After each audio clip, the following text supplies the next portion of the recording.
என்னுடைய நீண்டகால நண்பர் ஒருத்தர் வருஷம் தவறாமல் திருநள்ளாறு அப்படிங்கிற திருத்தலத்துக்கு போயிட்டு வர்றது வழக்கம். அங்க என்ன சார் விசேஷம்னு கேட்கறது உண்டு. என்ன இப்படி கேட்கறீங்க? சனி பகவான் நலன் விருப்பப்படி அங்கதானே எழுந்தருளி இருக்கிறார். அவரை போய் பார்த்து ஒரு கும்பிடு ஓட்டுட்டு வந்தா நம்ம பிடிச்சிருக்கிற சனியெல்லாம் விலகும் அப்படிம்பார். சத்தம் போட்டு சொல்லாதீங்க சார், வீட்டில் வேற யார் காதிலாவது இது விழுந்துற போது அப்படின்னு சொல்றது உண்டு வர்றவங்க. இப்போ நான் சொல்றதுல உள்ள நியாயத்தை புரிஞ்சுக்கிட்டு அவரும் கொஞ்சம் எச்சரிக்கை உணர்வோட நமக்கு நன்றி சொல்லுவாருன்னு வச்சுங்களேன். அதாவது பார்வை மூலமாவே. அந்த நண்பருக்கு ஆன்மீக விஷயங்கள்ல அதிக ஈடுபாடு உண்டு. அப்பப்போ சில புராண கதைகளை எல்லாம் சொல்றது உண்டு. ரொம்ப சுவாரஸ்யமா இருக்கும். எப்பவுமே புராண விஷயங்களை எல்லாம் அறிவியல்ங்கிற தராசில வச்சு எடை போட்டுட்டு இருக்கக்கூடாது. அப்படி பார்த்தா அதெல்லாம் நம்ப முடியாத வெறும் கற்பனைகளா தோணும், மூட நம்பிக்கைகளாவும் தெரியும். புராணங்களை புராணங்களாவே புரிஞ்சுக்கிறவங்களுக்கு அதெல்லாம் அர்த்தமுள்ள செய்திகளை உள்ளடக்கி இருக்கிறதாக தெரியும். அந்த வகையில தான் இந்த நண்பரும் நிறைய செய்திகளை சொல்றது உண்டு. சனியை போல கொடுக்கறவனும் இல்ல, சனியை போல கெடுக்கிறவனும் இல்ல அப்படின்னு சோதிடர்கள் சொல்லுவாங்க. நாம ஏதாவது ஒரு வம்புல மாட்டிக்கிட்டா பிடிச்சது சனி அப்படிங்கிறோம். ராவணன் எப்பேற்பட்ட வீரன், அவனே சனி பார்வைப்பட்டது தானே சங்கடப்பட ஆரம்பிச்சான் அப்படின்னார் நண்பர். அது எப்படிங்கன்னு கேட்டேன். அவர் சொல்ல ஆரம்பிச்சார், இந்த ராவணன் இருக்கானே நவ கிரகங்களையும் புடிச்சு கொண்டுட்டு தன்னுடைய சிம்மாசனத்துல அப்படியே படிகளா போட்டு வச்சுட்டானா, ஒவ்வொரு படியா.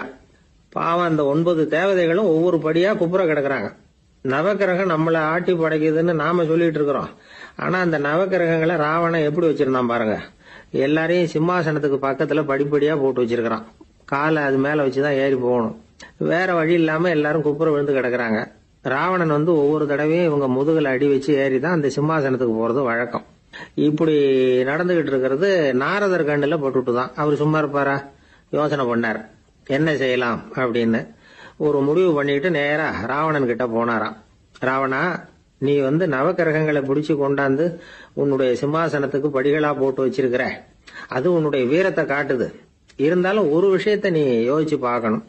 ஒவ்வொரு தடவை நீ சிம்மாசனத்துக்கு போகும் பொழுதும் நவக்கிரகங்களின் முதுகல் அடி வச்சு நீ ஏறி போற. அது உனக்கு பெருமை கிடையாது. அவங்களுடைய மார்புல அடி வச்சு ஏறி போகணும், அதுதான் உனக்கு பெருமை அப்படின்னாரா. இவர் சொல்றதும் சரிதானே அப்படின்னு யோசிச்சிருக்கான் ராவணன். உடனே குப்புற கிடந்த நவக்கிரகங்களை திருப்பி மல்லாக்க போட்டான். அவங்க மார்புல அடி வச்சு மேல ஏறி சிம்மாசனத்துக்கு போனானா. அப்படி போயிட்டு இருக்கும் பொழுது சனி பகவானின் பார்வை அவன் மேல பட்டுதான். அவ்வளவுதான். என்னாச்சு தெரியுமா? சூர்பனகை தேடி வந்தா. சீதையோட அழகை பத்தி தன்னுடைய அண்ணன் கிட்ட சொல்ல ஆரம்பிச்சுட்டா. விவகாரம் ஆரம்பம் ஆயிட்டது. அதுதான் சனியனுடைய வேலை அப்படின்னு சொல்லி இந்த கதையை சொல்லி முடிச்சார் என்னுடைய நண்பர். ஆக சனியின் பார்வை நம்ம மேல படாம பாத்துக்கிறது தான் நல்லதுங்கிறீங்க அப்படின்னு. ஆமா சார், இப்ப கூட நான் உங்க வீட்டுக்கு வந்திருக்கிறதே ஒருத்தருடைய பார்வை என் மேல படக்கூடாதுங்கிறதுக்காகத்தான் அப்படின்னாரு. யாருங்க அதுன்னு கேட்ட. என்னுடைய மாமனார் சார். அவசரத்துக்கு அவர்கிட்ட கொஞ்சம் கடன் வாங்கிவிட்டேன். நம்ம மாப்பிள்ளை தானேன்னு சொல்லி அவரு விட்டு கொடுக்கறதுக்கு தயாரா இல்ல. இன்னைக்கு இப்ப அவரு எங்க வீட்டுக்கு வரக்கூடிய நேரம், அதுதான் அவர் பார்வையிலிருந்து படாம தப்பிக்கலாங்கிறதுக்காக இங்க வந்துட்டேன் அப்படின்னார். பார்வை படணும்னு இருந்தா பட்டுத்தான் தீரும் போல இருக்கு அப்படின்னா. என்ன சார் சொல்றீங்கன்னார் ஒன்னும் புரியாம. நீங்க இங்கதான் வருவீங்கன்னு அவருக்கு ஏற்கனவே தெரியும் போல இருக்கு. அதனால உங்களுக்கு முன்னாடியே உங்க மாமனார் இங்க வந்துட்டார். அதுவும் அந்த பீரோவுக்கு பக்கத்துலதான் பின்னாடி மறைஞ்சு நின்றுட்டு இருக்கிறார் அப்படின்னு.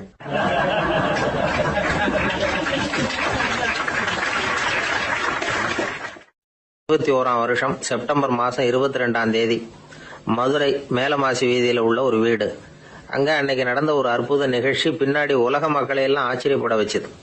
இந்திய வரலாற்றிலேயே அது ஒரு முக்கியமான நிகழ்ச்சி. உலக மக்கள் கவனமெல்லாம் காந்திஜியின் பக்கம் திரும்புறதுக்கு காரணமா இருந்த நிகழ்ச்சி அது.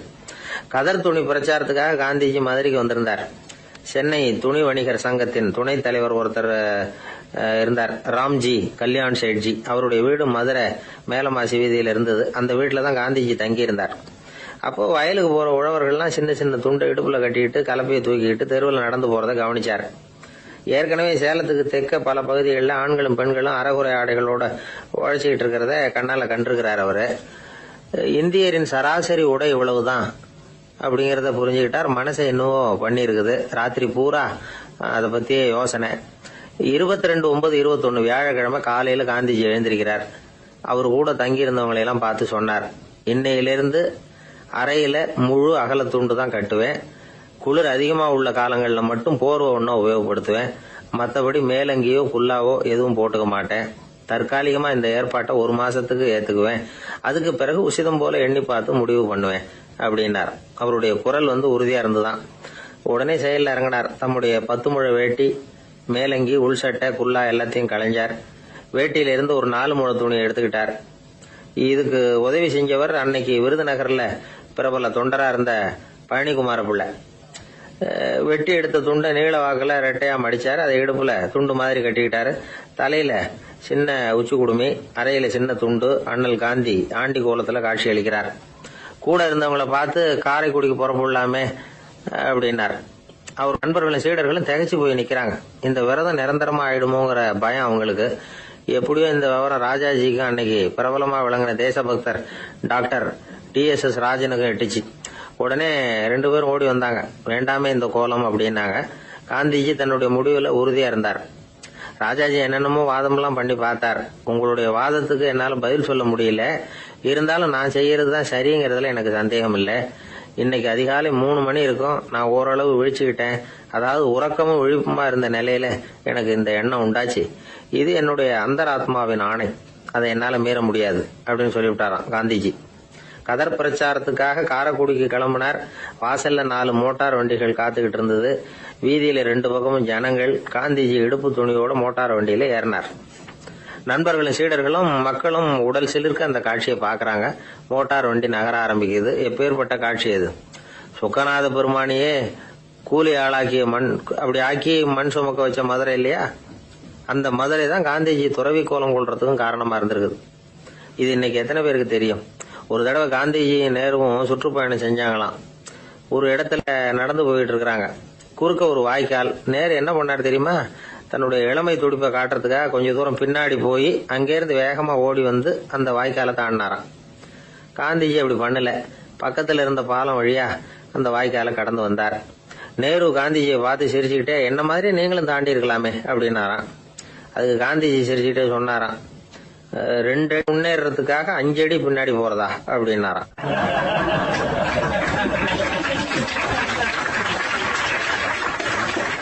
ஒரு பள்ளிக்கூடம். அதுல வசதியான வீட்டுக்குள்ள ஒருத்தன் படிச்சுக்கிட்டு இருந்தான். இன்னொரு ஏழை பையனும் அங்க படிச்சுக்கிட்டு இருக்கிறான். இவங்க 2 பேரும் ஒரே தெருவுல தான் இருக்கிறாங்க. பணக்கார வீட்டு பையன் பங்களாவில் இருந்தான். அவனுக்கு வேலை செய்யறதுக்காக சில வேலை ஆட்கள் உண்டு. அதனால அவன் நல்லா சாப்பிடுவான், தூங்குவான். ஏதோ வரணுமேங்கிறதுக்காக பள்ளிக்கூடத்துக்கு வருவான், போவான், அவ்வளவுதான். இந்த ஏழை பையன் இருக்கானே, அவன் அப்படி இல்லை. காலையில எழுந்திருப்பான், உடற்பயிற்சி பண்ணுவான். அவங்க வீட்டுல கிடைக்கிற சாதாரண உணவு அத அளவோட சாப்பிடுவான். வீட்டுல உள்ள வேலைகளையும் செய்வான். பள்ளிக்கும் தவறாம வந்துருவான். அவனுக்கு கூட பிறந்த சகோதர சகோதரிகள் 8 பேர். எல்லாரும் தன்னம்பிக்கையோட அவங்க வேலையை செஞ்சுக்கிட்டு இருந்தாங்க. இந்த பையன் எப்பவும் உண்மையதான் பேசுவான், கடமையை ஒழுங்கா செய்வான். ஆசிரியர்களுக்கு இவனை ரொம்ப பிடிக்கும். அதனால இவன் அந்த பள்ளிக்கூடத்து மாணவர் தலைவனா ஆக்கியிருந்தாங்க. இது அந்த பெரிய இடத்து பையனுக்கு பிடிக்கல. மாணவர் தலைவனுக்கு பணிஞ்சு போறதுக்கும் அவனுக்கு விருப்பம் இல்லை. ஒரு நாள் வகுப்புல ஆசிரியர் எல்லா மாணவர்களுக்கும் ஒரு வேலை கொடுத்தார்.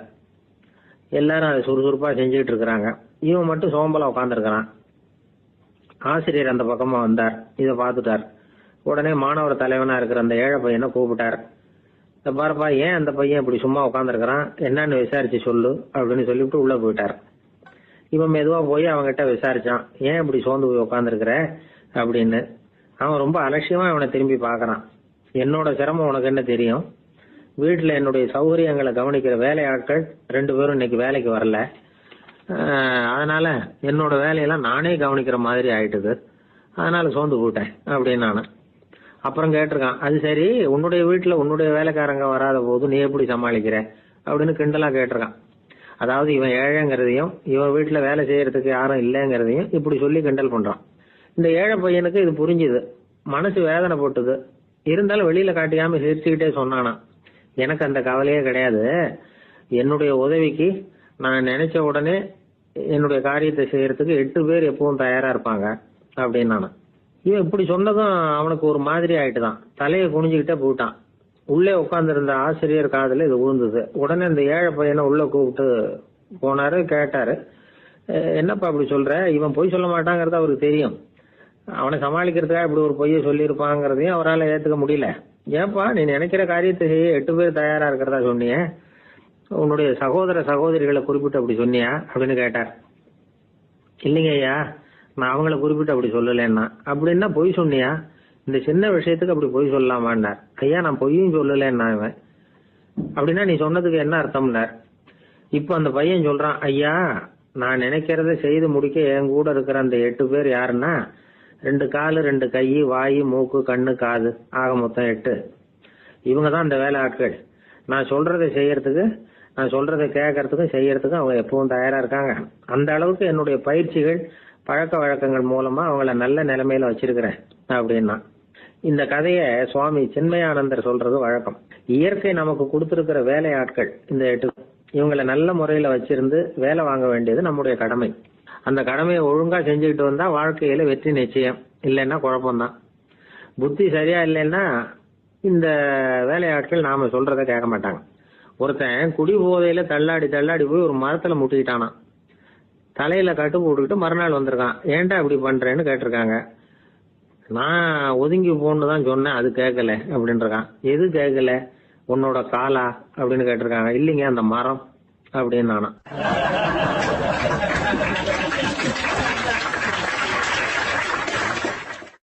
ஒரு ஊர்ல ஒரு ராஜா இருந்தார். அந்த ராஜாவுக்கு ஒரு புள்ள. அந்த புள்ளைக்கு விவரமே தெரியாது. அவன் ஒரு முட்டாள்ங்கிறது எல்லாருக்கும் தெரியும். ஆனாலும் அவன் தான் அடுத்தபடியா ஆட்சிக்கு வர வேண்டியவன். ஆட்சி பொறுப்பை ஏற்க வேண்டிய ஒருத்தன் இப்படி இருந்தா என்ன பண்றது அப்படிங்கிறது எல்லாருக்கும் உள்ள கவலை. மன்னர் அமைச்சர்களை கூட்டினார், ஆலோசனை கேட்டார் என்ன பண்ணலாம்னு. இவனை இன்னொரு நாட்டு பல்கலைக்கழகத்துக்கு அனுப்பி பார்க்கலாம். அங்க போய் படிச்சுட்டு வரட்டும், நிறைய படிச்சுட்டு நல்ல ஞானத்தோட திரும்பி வரட்டும், அதுக்கப்புறம் பாத்துக்கலாம் அப்படிங்கறது அவங்க சொன்ன ஆலோசனை. மன்னருக்கும் அது சரின்னு தோணுச்சு. மகனை வெளி தேசத்துக்கு அனுப்பி வச்சார். இவனும் போனான், ஒரு பல்கலைக்கழகத்துல சேர்ந்தான், நிறைய படிச்சான்.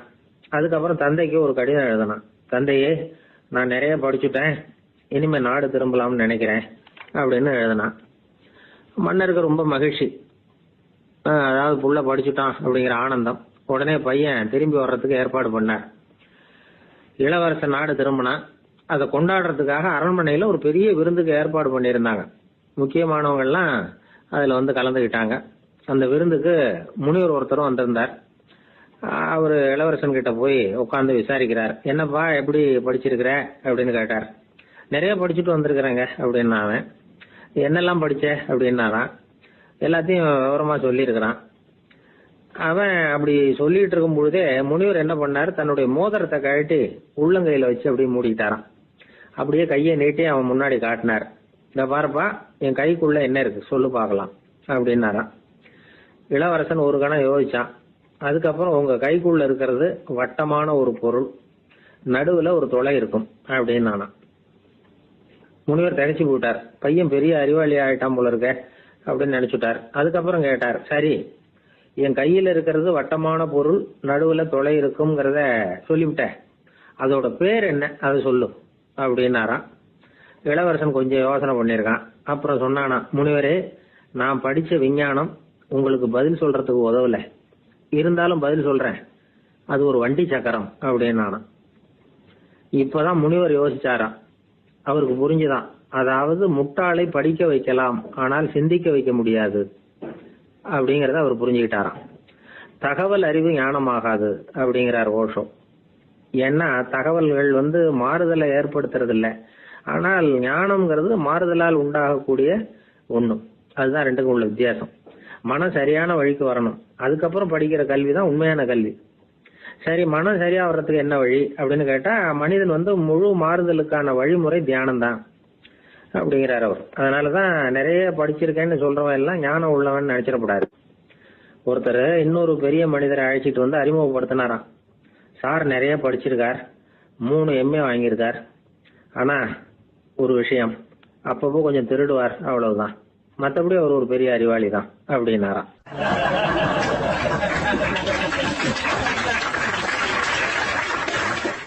ஒருத்தர் குதிரை ரேஸுக்கு போனார், பணம் கட்டினார், தோத்து போயிட்டார். மறுபடியும் போனார், பணம் கட்டினார், தோத்து போனார். அடுத்த தடவையும் பணம் கட்ட போனப்போ அவரை தடுத்து கேட்டோம், ஏன் சார், ஏற்கனவே விட்டது போதாதா, இன்னமும் இருக்கிறத விடணுமா அப்படின்னு கேட்டோம். விட்டதையெல்லாம் மொத்தமா எடுக்க வேணாமா சார், அதுக்காக தான் தொடர்ந்து பணம் கட்டுறேன்னார் அவர். இவரை திருத்துறது ரொம்ப கஷ்டம். இது ஒரு மனநோய். மனநோய்கள்ல பல வகை உண்டு. மனநோய்கள் பிரிவு அட்டவணையில சூதாட்டம்ங்கிறது அவதியுறும் நோய் அப்படிங்கிற தலைப்புல வருது. சூதாட்டம் 2 வகைப்படும்னு சொல்றாங்க உளவியல் நிபுணர்கள். ஒரு வகை எப்படின்னா, நண்பர்களோட சேர்ந்துகிட்டு மகிழ்ச்சியும் கிளர்ச்சியும் அடையறதுக்காக ஈடுபடுறது. பிரச்சனைகளை தீர்க்கறதுல ஒரு ஆர்வம், கேளிக்கைக்காக கொஞ்சம் விட்டு பிடிக்கிறது அப்படிங்கிற மனுஷனுடைய அடி மனசுல உள்ள விபரீத பிணைய சுபாவம், இதெல்லாம் அதுக்கு காரணம். இன்னொரு வகை எப்படின்னா, சூதாட்டத்தில் ஈடுபட்டு ஒரு கட்டாய நிலைமைக்கு ஆளாயிடுறது. ஈடுபடு அப்படின்னு மனசு ஒரு வெறித்தன்மையை தூண்டிக்கிட்டே இருக்கும். இப்படிப்பட்டவங்களுக்கு நாம தோத்துக்கிட்டு இருக்கோம்ங்கிறது தெரியும், நாம ஜெயிக்கிறதுக்கான சந்தர்ப்பம் இல்லைங்கிறதும் தெரியும். இதனால நமக்கும் கஷ்டம், நம்ம சுத்தி இருக்கிறவங்களுக்கும் கஷ்டங்கிறதும் புரியும். அப்படி இருந்தும் சூதாடுவாங்க. இதுக்கு காரணம் சூதாடியின் பகற்கனவு அப்படிங்கிறாங்க நிபுணர்கள். இந்த நிலைமைக்கு கட்டாய சூதாட்டம் அல்லது நிர்பந்த சூதாட்டம் அப்படின்னு பேர் வச்சிருக்கிறாங்க. இப்படிப்பட்ட ஆசாமி இருக்கிறது பூரா விட்டுருவான், கடன் வாங்குவான், திருடுவான். இருந்தாலும் என்னைக்காவது ஒரு நாள் ஜெயிச்சிருவேன் அப்படின்னு சொல்லிக்கிட்டே இருப்பான். விட்டதை எடுத்துருவேங்கிற ஒரு நம்பிக்கை சுடர் அவனுக்குள்ள எரிஞ்சுக்கிட்டே இருக்கும். இவனை மனநோயாளி அப்படின்னு சொல்லிட முடியாதான். என்ன காரணம்னா, இது மாதிரி ஆளுங்க கிட்ட மன போராட்டமோ கவலையோ பதட்டமோ இருக்கிறது இல்ல. சில விசேஷமான குணங்கள் இவங்க கிட்ட உண்டு. எதிர்ப்பு உணர்ச்சி, சிறுபிள்ளைத்தனம், சட்ட திட்டங்களையும் சம்பிரதாயங்களையும் உட தெரியாத மனப்போக்கு, பொறுப்பில்லாத தன்மை, நெறி தவறி நடக்கிறது எல்லாம் இவங்க கிட்ட உண்டு. ஆனா வெளிப்பார்வைக்கு ரொம்ப சிநேகமா இருப்பாங்க, அன்பா இருப்பாங்க. அப்படி இருக்கிறதாக காட்டிக்குவாங்க. ஆதாயம், சுயலாபம் இதெல்லாம் கருதி தான் பழகுவாங்க. இவங்க கேட்கறப்ப நாம பணம் கொடுக்கலன்னு வச்சுக்கோங்க, நம்மளை கை விட்டுருவாங்க. நம்ம மேல அபாண்டமா பழி சுமத்துறது கூட தயங்க மாட்டாங்க. தங்களுடைய சூதாட்ட நடவடிக்கைகளுக்கு சாதகமான காரணங்களை சொல்லிட்டு இருப்பாங்க. நீ வேணும்னா பாரு, ஒரே நாள்ல நான் இழந்ததையெல்லாம் மீட்டு லட்சாதிபதி ஆறனா இல்லையா பாரு அப்படிம்பாங்க. தோத்து போறத ஒரு படிப்பினையா இவங்க எடுத்துக்கிறதே இல்லை. தோத்து போறதுலேயே இவங்களுக்கு ஒரு அலாதியான சுகம். தனக்குத்தானே துன்பத்தை வரவழைச்சுக்கிட்டு இன்பம் அடையறதுக்கு தன்வதை சுகம் அப்படின்னு பேர். இவங்கெல்லாம் அந்த ரகம். சில பேர் எப்படி தெரியுமா, மந்திர எண்ணங்களை வரவழைச்சிக்கிறது, சூதாடுறதுக்காக ஆபீஸ்ல கையாடல் பண்றது, அடுத்தவங்க கிட்ட இருந்து திருடுறது. இந்த மந்திர எண்ணம் தீவிரமாச்சுன்னா ஒரு மாதிரியா பேச ஆரம்பிச்சிருவாங்க. தோல்விதான் சார் வெற்றிக்கு முதல் படியும்பாங்க. தன்னால பகடக்காய்களையும் குதிரை ஓட்டிகளையும், அதாவது இந்த ஜாக்கிகள், அதெல்லாம் கட்டுப்படுத்த முடியுங்கிற பித்து நிலைக்கு இவங்க எல்லாம் தள்ளப்பட்டுருவாங்க. சில சூதாடிகள் ஆராய்ச்சி பார்த்ததுல என்ன தெரிய வந்தது தெரியுமா, அவங்க எல்லாம் குழந்தை பருவத்துல அன்புக்காக ஏங்கினவங்களாம், புறக்கணிக்கப்பட்டவங்களாம், உதவிகளை பெற முடியாதவங்க, இப்படி எல்லாம் இருந்திருக்கிறாங்க. இவங்க வளர வளர மத்தவங்க சௌகரியம் பற்றி அக்கறை இல்லாதவங்களா ஆயிடுறாங்க. அதிர்ஷ்ட தேவதை தன்னோட இருக்கிறாங்க அப்படிங்கிற அசையாத நம்பிக்கை இவங்களுக்கு. இவங்களை திருத்துறது ரொம்ப கஷ்டம். அதனால பந்தயம், சூதாட்டம் இது மாதிரியான விஷயங்களை விட்டு விலகியே இருக்கிறது தான் நமக்கு நல்லது. ஒரு ஆள் சொன்னான், என்னுடைய குதிரை வேகமா ஓடுறதுக்கு என்ன வழி அப்படின்னு கால்நடை மருத்துவர்கிட்ட யோசனை கேட்டேன். அவர் ஒரு பாட்டில் நிறைய மாத்திரைகளை கொடுத்து தினம் 2 மாத்திரை வீதமா கொடுக்க சொன்னார். முத நாள் 2 மாத்திரையை கொடுத்துட்டு அது மேலே ஏறி உட்கார்றதுக்கு போனேன். அவ்வளவுதான். அதுக்குள்ள அது அம்பு மாதிரி பாஞ்சு ஓடி போச்சு. நான் இன்னும் உட்காரவே இல்லை, அதுக்குள்ள பாஞ்சு ஓடி போச்சு அப்படின்னா. அடடா, அப்புறம் நீங்க என்ன பண்ணீங்க அப்படின்னு கேட்டாங்க. என்ன பண்றது, மீதி மாத்திரை பூராவே நான் முழுங்கி விட்டு அதுக்கப்புறம் துரத்தி பிடிச்சி அது மேலே ஏறி உட்கார்ந்தேன் அப்படின்னா அவன்.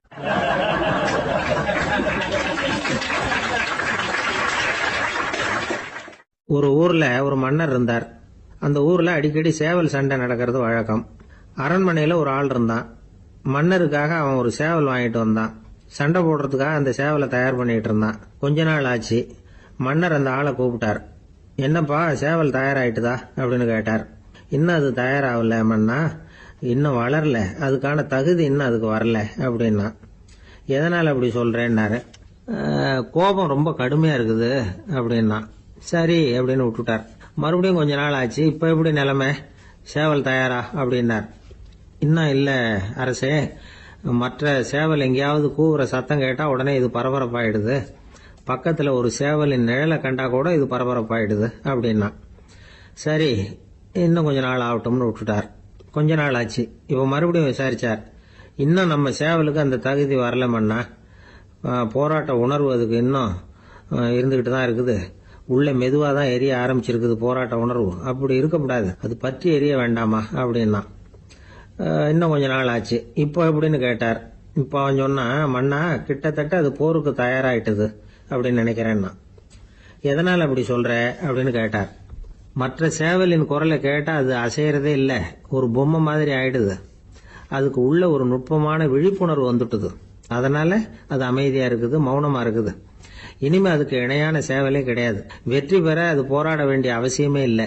அதை பார்த்த உடனே எதிரி சேவல்கள் பயந்துட்டு ஓடி போடும் அப்படின்னு சொன்னானா. அந்த சேவலை வளர்த்தவர் சி சிங் சு அப்படின்னு பேரு. இந்த சுசுகி சொன்ன கதையா அது. ஞானிகள் என்ன சொல்றாங்க தெரியுமா? அந்த சேவலின் ரகசியத்தை நீயும் கற்றுக்கொள், நீ அப்படி ஆயிடு, சண்டை போடாமலே வெற்றிகள் பெறுகிற நுட்பத்தை புரிந்து கொள். இதுதான் ஞானிகள் உபதேசம். ஒரு குரு கிட்ட ஒருத்தன் போயிருக்கிறான். எனக்கு சண்டை போட கற்றுக் கொடுங்கன்னா. அதுக்கு என்ன செய்யணும்னார். என்ன உங்க மாணவனா சேர்த்துங்கன்னா. சரி, இப்போ உன்னுடைய பலம் என்னன்னு கேட்டிருக்கார். இப்போ நான் தனி ஆளா இருந்து ஒரு 100 பேரை சமாளிப்பேன் நானா. சரி, அப்படின்னா என்னுடைய மாணவனா உன்னை சேர்த்துக்கிறேன் இருக்கார். சேர்த்துக்கிட்டார். 6 மாசம் பயிற்சி கொடுத்தார். அதுக்கப்புறம் இவனை கூப்பிட்டு கேட்டார், இப்போ உன்னுடைய திறமை எவ்வளவுன்னு. இப்போ நான் தனி ஆளா இருந்து ஒரு 50 பேரை சமாளிப்பேன் நானா. இன்னும் உனக்கு பயிற்சி தேவைன்னாராம். தொடர்ந்து சில நுட்பங்களை எல்லாம் சொல்லி கொடுத்துருக்கிறார். 1 வருஷம் ஆச்சு, எல்லாத்தையும் கற்றுக் கொடுத்துட்டார். அப்புறம் கூப்பிட்டு கேட்டார், இப்போ உன்னுடைய திறமை எப்படிப்பா, எதிரிகள் எத்தனை பேரை உன்னால சமாளிக்க முடியும்னாராம். அவன் சொன்னான், ஐயா, எதிரிகளின் பலம் என்னங்கிறத புரிஞ்சுக்காம அதை நான் சொல்ல முடியாதுன்னு நானும். இனிமே உனக்கு பயிற்சி தேவையில்லை, போயிட்டு வான்னு அனுப்பி வச்சுட்டாராம். ஒரு உண்மையை நாம புரிஞ்சுக்கணும். அதாவது அடிக்கிறதுக்கு நமக்கு துணிச்சல் தேவையில்லை, அடிக்காம இருக்கிறதுக்கு தான் துணிச்சல் தேவை. அடிச்சா திருப்பி அடிக்கிறவன் மன உறுதி உள்ளவன் இல்லை, அடிச்சா திருப்பி அடிக்காம இருக்கிறான் பாருங்க, அவன் தான் மன உறுதி உள்ளவன். ஒருத்தன் தலை தெறிக்க வேகமா ஓடிக்கிட்டு இருந்தானா. எங்கடா ஓடுற அப்படின்னா. எதுக்க வந்தவன். ஒரு சண்டையை நிறுத்தத்தான் இப்படி ஓடுறேன் அப்படின்னு இருக்கான். யாருக்கும் சண்டை, எனக்கும் இன்னொரு ஆளுக்கும் சண்டை அப்படின்னு நானா அவன்.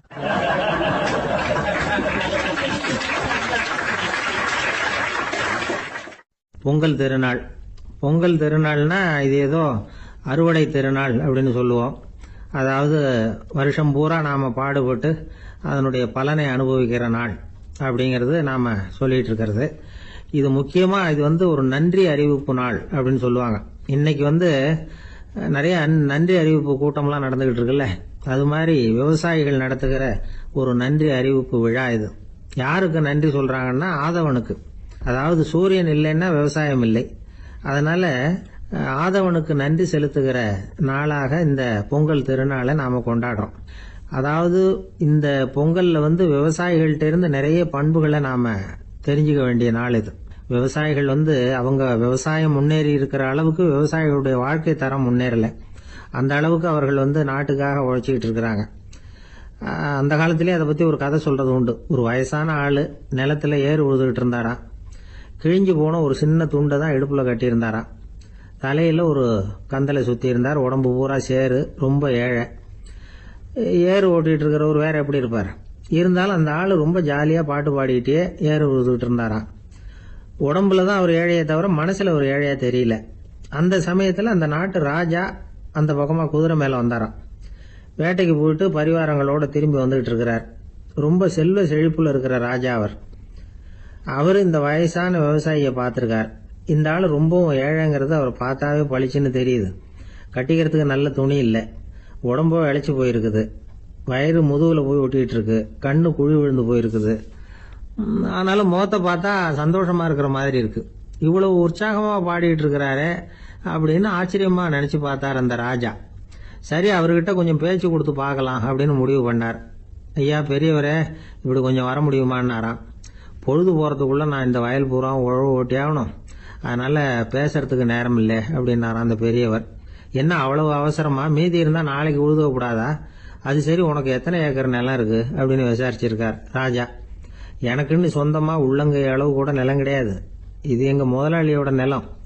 இதை பூராவும் உழுது முடிச்சாதான் அவர் கூலி கொடுப்பார். நான் கூலிக்கு உழுதுகிட்டு இருக்கிறேன்.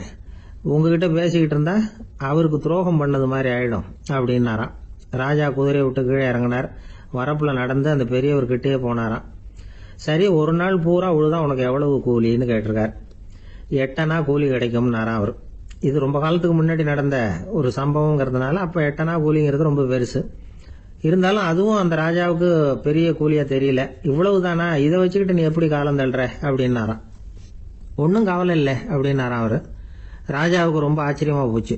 8 அணா கூலி வாங்குற இந்த ஆளு கவலை இல்லாம இருக்கிறார், ஏராளமான வசதியோடு இருக்கிறன்னா கவலை இல்லாமல் வாழ முடியலையே அப்படின்னு நினச்சி பார்த்துருக்கார். அது சரி, 8 அணாவில் எப்படி குடும்பம் நடத்துகிற அப்படின்னு கேட்டாராம். எனக்கு கிடைக்கிற 8 அணாவில் 2 அணா குடும்பத்துக்கு செலவழிக்கிறேன், 2 அணா பழைய கடனுக்கு கொடுக்குறேன், 2 அணா தர்மம் செய்கிறேன், 2 அணா வட்டிக்கு கொடுக்குறேன், ஒரு குறையும் இல்லைன்னாராம். ராஜாவுக்கு ஒன்றும் புரியல. எனக்கு ஒன்றும் புரியலேன்னு இருக்கார். ஐயா, எனக்கும் என் மனைவிக்கும் 2 அணா செலவாகுது. வயசான அம்மா அப்பா இருக்கிறாங்க, சின்ன வயசுல என்னை காப்பாத்தினவங்க அவங்க. அந்த கடனுக்கு 2 அணா செலவாகுது, அது பழைய கடன். என் தங்கச்சி ஒருத்தி ஆதரவு இல்லாத நிலைமையில தன்னுடைய மகனோட என் வீட்டில் இருக்கிறா. அவளுக்கும் அவள் மகனுக்கும் 2 அணா செலவு பண்றேன், அது தர்மம். எனக்கு 2 பிள்ளைங்க இருக்கிறாங்க, அவங்களுக்கு 2 அணா செலவு பண்றேன், அது வட்டிக்கு கொடுக்கறது மாதிரி. பிற்காலத்தில் அவங்க எங்களை காப்பாற்றுவாங்க. அந்த வகையில் நான் திருப்தியோட வாழ்ந்துகிட்டு இருக்கிறேன் அப்படின்னாராம். ராஜாவுக்கு அர்த்தம் புரிய ஆரம்பிச்சுதான். அந்த பெரிய நிலத்தை விலை கொடுத்து வாங்கி அந்த பெரியவருக்கே தானமாக கொடுத்துட்டாராம். இப்போ உழுதவருக்கே நிலம் சொந்தமாயிட்டுது. அன்னையிலேருந்து அரசனுக்கும் ஆறுதல் கிடைச்சுதான். இப்படி ஒரு கதை சொல்லுவாங்க. 8 அணா வருமானத்தை வச்சுக்கிட்டு எப்படி காலத்தை தள்ளுறதுன்னு சொல்றதுக்காக இந்த கதையை சொல்றதாக யாரும் தப்பா நினைச்சுக்க கூடாது. கிடைக்கிறத எப்படி பங்கு போடுறார், எப்படி திருப்தியா வாழறார் அப்படிங்கிறது தான் முக்கியம். அது மாதிரி இன்றைக்கு இந்த பொங்கல் திருநாளில் உழவர்கள் மனசு மகிழ்ச்சியா இருந்ததுன்னா அது எல்லாரும் மகிழ்ச்சியா இருக்கிறது மாதிரி அர்த்தம். அதனால அவர்கள்ட்ட இருந்து நாம பாடம் கத்துக்கணும். சில உழவர்கள் தங்கள் நிலத்துல விளையறத தாங்கள் சாப்பிட மாட்டாங்க, அடுத்தவங்கள்ட்ட வித்துட்டு சந்தையில போய் வேற அரிசி வாங்கிட்டு தான் இவங்க சாப்பிடுவாங்க. அப்படிப்பட்ட விவசாயிகள்லாம் இது உண்டு. பங்கிடுகிற பண்பை உழவர்கள்ட்ட இருந்து கற்றுக்கொள்ளுங்கள் அப்படிம்பாங்க. ஒரு ஆள் நிம்மதியா மகிழ்ச்சியா இருந்தானா, உங்க நிம்மதிக்கும் மகிழ்ச்சிக்கும் என்ன காரணம்னு கேட்டிருக்காரு இன்னொருத்தர். என்கிட்ட இருந்தது பூராவையும் என் பிள்ளைங்களுக்கு சமமா பங்கு போட்டு கொடுத்துட்டேன், எனக்குன்னு எதுவுமே வச்சுக்கல, அதுதான் நிம்மதிக்கு காரணம்னு இருக்கான். உங்ககிட்ட இருந்தது எவ்வளவு இருந்தது அப்படின்னு கேட்டிருக்காரு அவரு. மொத்தமா ஒரு 50,000 ரூபாய் இருக்கும் அப்படின்னு இருக்கான். அவ்வளவும் பணமாவே இருந்ததா அப்படின்னு கேட்டிருக்காங்க இவங்க. இல்லைங்க, அவ்வளவும் கடன், அதை தான் பிரிச்சு கொடுத்துருக்கேன் பிள்ளைங்க கிட்ட அப்படின்னு நானா அவன்.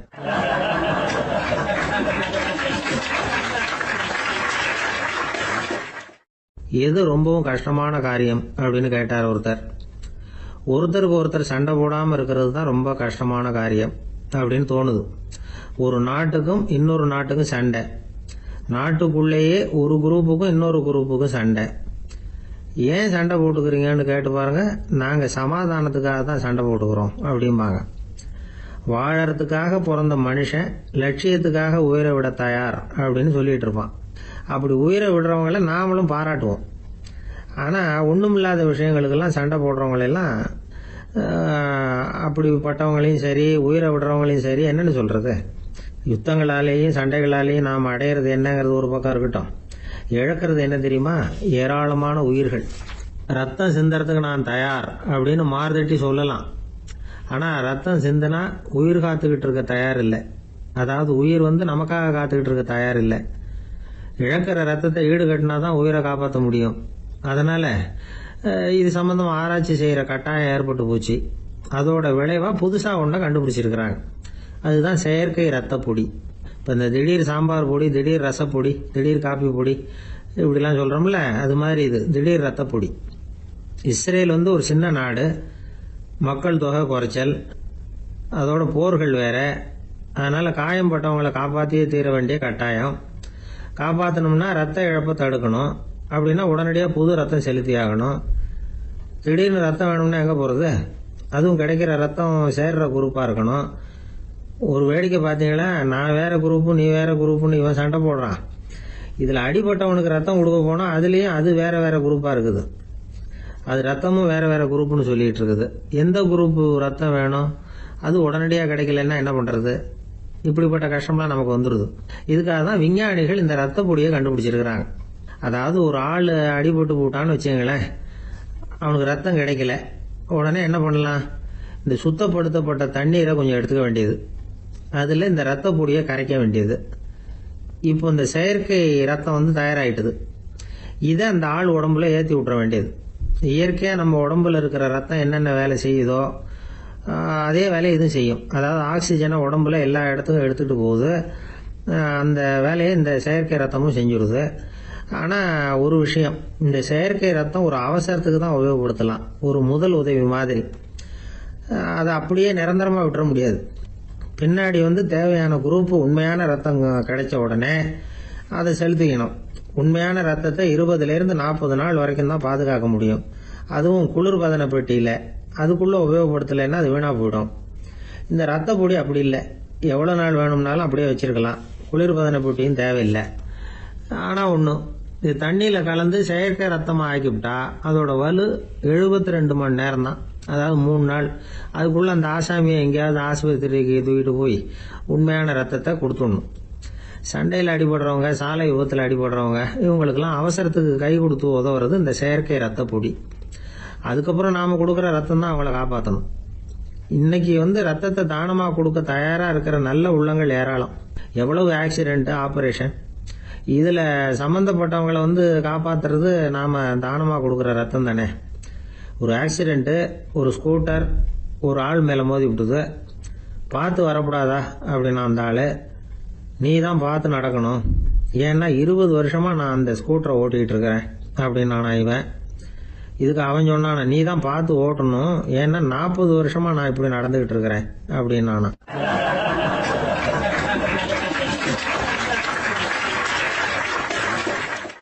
அந்த மரத்தின் உச்சியில ஒரு பறவை கூடு, ஏதோ ஒரு பறவை கூடு கட்டியிருந்தது.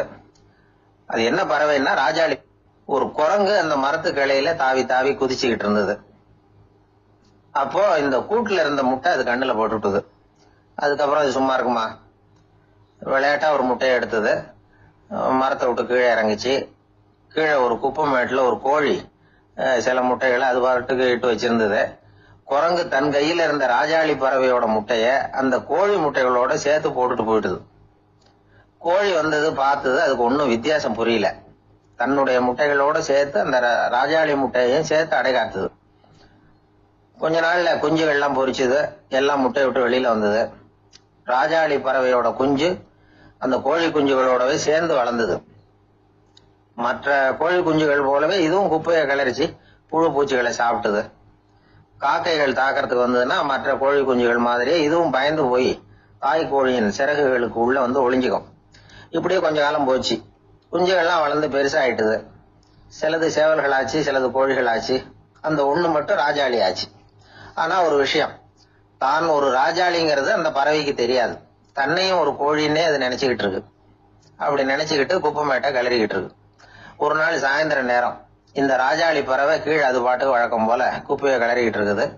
அப்போ அண்ணாந்து பாக்குது, வானத்துல உயரத்துல கூட்டமா ராஜாளி பறவைகள் உல்லாசமா வட்டம் அடிச்சு பறந்துகிட்டு இருக்கு. அதே இது பாக்குது.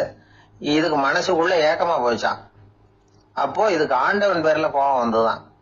ஆண்டவனுக்கு என் பேர்ல ஏன் இந்த ஓர வஞ்சனை, என்னையும் ஒரு ராஜாளியா படைச்சிருந்தா நானும் கூட இந்நேரம் ஆகாயத்துல உல்லாசமா பறந்துகிட்டு இருப்பேனே அப்படின்னு நினைச்சு வருத்தப்பட்டுதான். இது வேடிக்கையா இருக்குல்ல.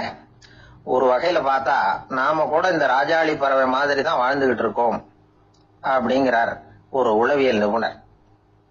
நம்மால எவ்வளவு வேலை செய்ய முடியும் அப்படின்னு நாம நினைச்சுக்கிட்டு இருக்கிறோமோ அதை விட பல மடங்கு நம்மால வேலை செய்ய முடியுமா, பல மடங்கு வேகமாவும் வேலை செய்ய முடியும் அப்படிங்கிறார் அவர்.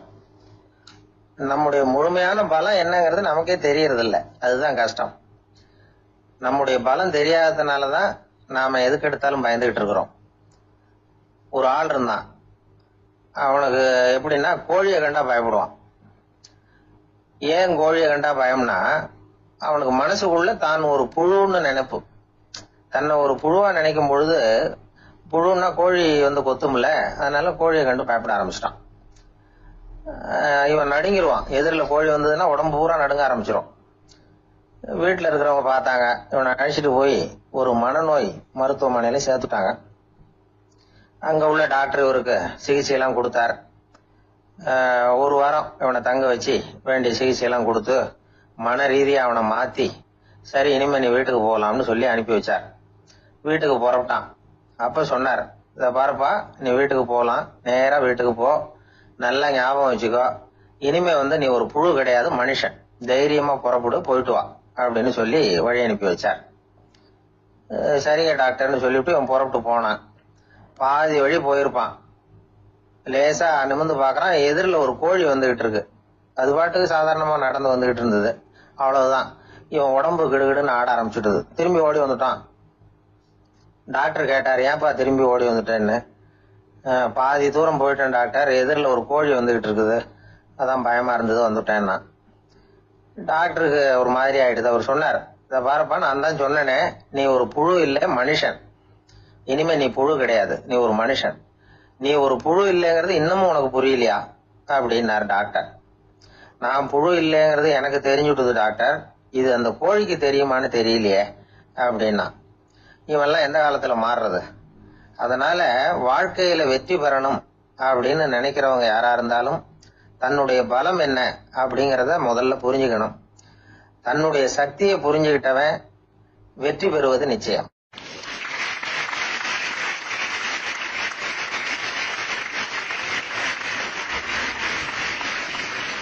ஒருத்தர் அவசரமா போய்கிட்டு இருந்தார். எங்க போய்கிட்டு இருக்கீங்க அப்படின்னு கேட்டார் ஒரு பெரியவர். கடைக்கு போறேன் சார், சாமான் வாங்கறதுக்கு அப்படின்னார். அங்க போறதுக்கு முன்னாடி தெரிஞ்சுக்க வேண்டியதெல்லாம் தெரிஞ்சுக்கிட்டீங்களா அப்படின்னு கேட்டார் பெரியவர். கடைக்கு போய் காசை கொடுத்து ஒரு பொருளை வாங்கிட்டு வரப்போறோம், இதுல தெரிஞ்சுக்க வேண்டியது என்ன இருக்குது அப்படின்னார் அலட்சியமா. இப்ப அந்த பெரியவர் பேச ஆரம்பிச்சார். இந்த உலகத்துல எந்த ஒரு செயல்ல இறங்குறப்பவும் நாம நல்லா ஆலோசனை பண்ண வேண்டிய விஷயம் 5 அப்படின்னார். உதாரணமா, ஒருத்தன் கடைக்கு போய் ஏதோ ஒரு பொருளை வாங்கிட்டு வர போறான்னு வச்சுக்கங்களேன். அப்ப கூட அவன் 5 விஷயங்களை பத்தி தெரிஞ்சுக்க வேண்டியிருக்குது அப்படிங்கிறார் அவர். முதல்ல அந்த பொருள் எப்படிப்பட்டது அப்படிங்கறத தெரிஞ்சுக்கணும். 2வதா தன்னை பத்தியும் தெரிஞ்சுக்கணும். அப்பதான் அந்த பொருள் தனக்கு தேவையா இல்லையா அப்படிங்கறத புரிஞ்சுக்க முடியும். 3வதா தெரிஞ்சுக்க வேண்டியது ஒண்ணு இருக்கு. அது என்னன்னா, அந்த பொருளை அடையறதுக்கு வழி என்ன அப்படிங்கறது தெரிஞ்சுக்கணும். அதாவது எவ்வளவு பணம் கொடுத்தா அது கிடைக்கும், இது மாதிரியான விஷயங்கள். 4வதா அந்த பொருளை அடையறது மூலமா நாம அடையக்கூடிய பயன் என்ன அப்படிங்கறதையும் உணரணும். 5வது அந்த பொருளை அடையறதுல இருக்கக்கூடிய தடை எது அப்படிங்கறதையும் நாம தெரிஞ்சுக்கணும். பெரியவர் பேசுறது ஏதோ தத்துவம் மாதிரி தெரியுது இல்லையா? தத்துவம் தான். அதாவது இப்படி உலகியல் வாழ்க்கையில சின்ன சின்ன விஷயங்கள்லயே நாம 5 விஷயங்களை தெரிஞ்சுக்க வேண்டி இருக்குது. அது ரொம்ப அவசியமா இருக்கு. பேரின்ப நிலைன்னு சொல்றாங்கல்ல, அது மாதிரி பெரிய சமாச்சாரங்கள்லயும் இந்த 5 விஷயங்களை நாம தெரிஞ்சுக்க வேண்டியிருக்குது. அதுக்கு பேர் என்னன்னா அர்த்த பஞ்சகம். வைணவ சமயத்துல அர்த்த பஞ்சகம்ங்கிறது ரொம்ப பெரிய விஷயம். கடைக்கு போறது மாதிரி கடவுளை பார்க்க போறப்போ நாம 5 விஷயங்களை தெரிஞ்சுக்கணுமா. முதல்ல பரம்பொருள் அப்படிங்கிறது என்ன, அதோட தன்மைகள் என்ன, இத தெரிஞ்சுக்கணும். இதுக்கு பேர் என்னன்னா பரமாத்ம ஸ்வரூபம் அப்படின்னு பேர். 2வது நாம யாரு, நம்மோட தன்மை என்ன அப்படிங்கறத தெரிஞ்சுக்கணும். நான் யாருன்னு எனக்கே தெரியலங்கிறப்போ இத நான் சொல்றேன்னா இது என்னுடையதுன்னு சொல்றது தப்பு தானே. அப்புறம் 3வது விஷயம், பரம்பொருளை நாம அடையறதுக்கு வழி எது, இது தெரிஞ்சுக்கணும். இது உபாய ஸ்வரூபம் அப்படின்னு பேர். 4வது விஷயம், நாம அடைய வேண்டிய பயன்கள் என்ன அப்படிங்கறது தெரிஞ்சுக்கிறது. இதுக்கு புருஷார்த்தம் அப்படின்னு பேர். 5வது அந்த பயனை அடைய விடாமல் தடுக்கிற தடைகள் யாவை அப்படிங்கறது தெரிஞ்சுக்கிறது. இது விரோதி ஸ்வரூபம். இதத்தான் தடையியல் அப்படின்னு சொல்றாங்க. அதாவது பரமாத்மாவை பற்றிய அறிவு, ஜீவாத்மாவை பற்றிய அறிவு, உபாயம் பற்றிய அறிவு, புருஷார்த்தம் பற்றிய அறிவு, இந்த 4 அறிவுக்கும் எதிரடையா, அதாவது அதையெல்லாம் தப்பா புரிஞ்சுக்கிறதால உண்டாகக்கூடிய அறிவு விரோதி ஸ்வரூபம். என்ன இது தகவல்ல ஏதாவது கதை சொல்லுவீங்கன்னு பார்த்தா ஏதோ தத்துவம் பேசிட்டு இருக்கிறீங்களே அப்படின்னு நினைக்கலாம். இதுவும் தெரிஞ்சுக்க வேண்டிய ஒரு பெரிய விஷயம்தான். காதுல போட்டு வச்சா எப்போவாவது உபயோகப்படும். என்னுடைய நண்பர் ஒருத்தர் ஒரு நாள் என்கிட்ட சொன்னார், சார், அடுத்த மாசம் தஞ்சாவூர்ல ஒரு கல்யாணம், போறதா வேண்டாமா அப்படின்னு ஒரே குழப்பமா இருக்கு அப்படின்னார். நான் உடனே இந்த அர்த்த பஞ்சக உபதேசம் பண்ண ஆரம்பிச்சேன். அவர் எல்லாத்தையும் பொறுமையா கேட்டுட்டு, சரி சார், நான் போறதுன்னு முடிவு பண்ணிவிட்டேன்னார். எப்படி இந்த முடிவுக்கு வந்தீங்க அப்படின்னு கேட்டேன். அவர் சொன்னாரு, சார், அந்த 2வது பாயிண்ட் ஒண்ணு சொன்னீங்களே, அதை புரிஞ்சுக்கிட்டதுக்கு அப்புறம் தான் இந்த முடிவுக்கு வந்தேன் அப்படின்னாரு. என்ன 2வது பாயிண்ட்னு? அதாவது தன்னை பத்தி புரிஞ்சுக்கணும் அப்படின்னு சொன்னீங்க. உடனே என்னை பத்தி புரிஞ்சுக்கிட்டேன், நான் யாருங்கிறது எனக்கு தெரிஞ்சுது, உடனே போறதுதான் நல்லதுன்னு முடிவு பண்ணிவிட்டேன்னாரு. நீங்க யாருன்னு கேட்டேன். நான் தான் சார் அந்த கல்யாணத்துல தாலி கட்ட வேண்டிய மாப்பிள்ளை அப்படின்னாரு. ஒரு வயசான தாத்தா பாட்டி 60 வருஷத்துக்கு முன்னாடி அவங்களுக்கு கல்யாணம் ஆச்சு. ஒன்னாவே வாழ்ந்தாங்க, ஒன்னாவே இறந்து போனாங்க. இப்ப அவங்க 2 பேரும் சொர்க்கத்துக்கு போய் சேர்ந்தாங்க. அங்கே எல்லா வசதியும் இருந்தது. ஒரு பெரிய பங்களாவே இவங்களுக்கு ஒதுக்கி கொடுத்தாங்களாம். இதுக்கு எவ்வளவு வாடகைன்னு கேட்டார் தாத்தா. வாடகையெல்லாம் கிடையாது, இலவசம் அப்படின்னார் அங்க இருந்தவர். அந்த வீட்டுக்கு பின்னாடி ஒரு பெரிய புல்வெளி இருந்தது. இதுல விளையாட ஏதாவது கட்டணம் உண்டான்னு கேட்டிருக்காரு தாத்தா. அதெல்லாம் ஒன்றும் கிடையாது, பணம்லாம் கட்ட வேண்டியதில்லை அப்படின்னாரு அவரு. பக்கத்துல ஹோட்டல் மாதிரி ஒரு பெரிய கட்டடம், உள்ள சாப்பாட்டு மேஜைகள், அது மேல விதவிதமான பலகாரங்கள். சாப்பாட்டுக்கெல்லாம் எவ்வளவு அப்படின்னு விசாரிச்சாராம் தாத்தா. அதுதான் சொன்னேனே, இங்க எல்லாமே இலவசம்தான், எது வேணும்னாலும் சாப்பிடலாம், எவ்வளவு வேணும்னாலும் சாப்பிடலாம் அப்படின்னாராம். நீங்க சொல்றீங்க அப்படி, ஆனா நான் சர்க்கரை சேர்த்துக்க கூடாது, உப்பு சேர்த்துக்க கூடாது, பாட்டி கையால எப்பவும் பத்திய சாப்பாடு தான் அப்படின்னாராம் தாத்தா. இதை பாருங்க, இங்க உங்களுக்கு அந்த கவலையும் வேண்டியதில்லை. இங்க நீங்க ஸ்வீட்டு சாப்பிடலாம், காரம் சாப்பிடலாம், உங்களுக்கு எந்த நோயும் வராது அப்படின்னாராம் அங்க சொர்க்கத்துல இருந்தவர். இதை கேட்ட உடனே அந்த தாத்தா பக்கத்துல நின்ன பாட்டியை பார்த்து கத்தினாராம், அடி பாவி, எல்லாத்தையும் கெடுத்துட்டிய, நீ எனக்கு பத்திய சாப்பாடு போடாம கண்டதை திங்க விட்டுருந்தா 10 வருஷத்துக்கு முன்னாடியே நான் இங்க சேர்ந்திருப்பேனே அப்படின்னாராம்.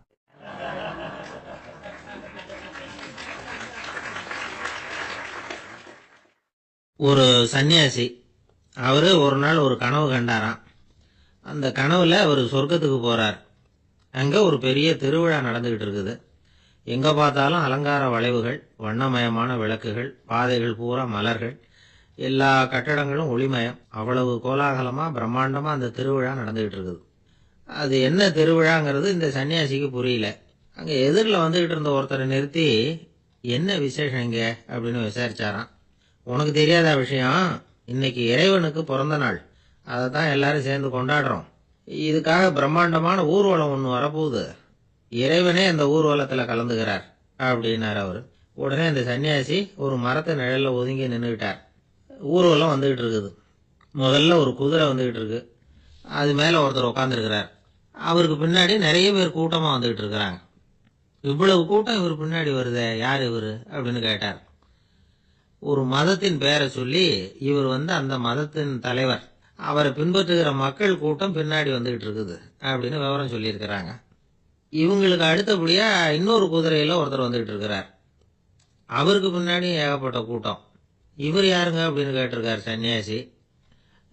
அங்க இருக்கிறவங்க விவரம் சொல்லியிருக்கிறாங்க. இன்னொரு மதத்தின் பெயரை சொல்லி, இவர் அந்த மதத்தினுடைய தலைவர், அவர் வழியை பின்பற்றுகிறவர்கள் அவர் பின்னாடி கூட்டமா வந்துகிட்டு இருக்கிறாங்க அப்படின்னு இருக்காங்க. இப்படி ஒவ்வொருத்தரா குதிரை மேல வந்துகிட்டே இருக்கிறாங்க. அவங்கள பின்பற்றியும் ஒவ்வொரு கூட்டம் வந்துகிட்டே இருக்குது.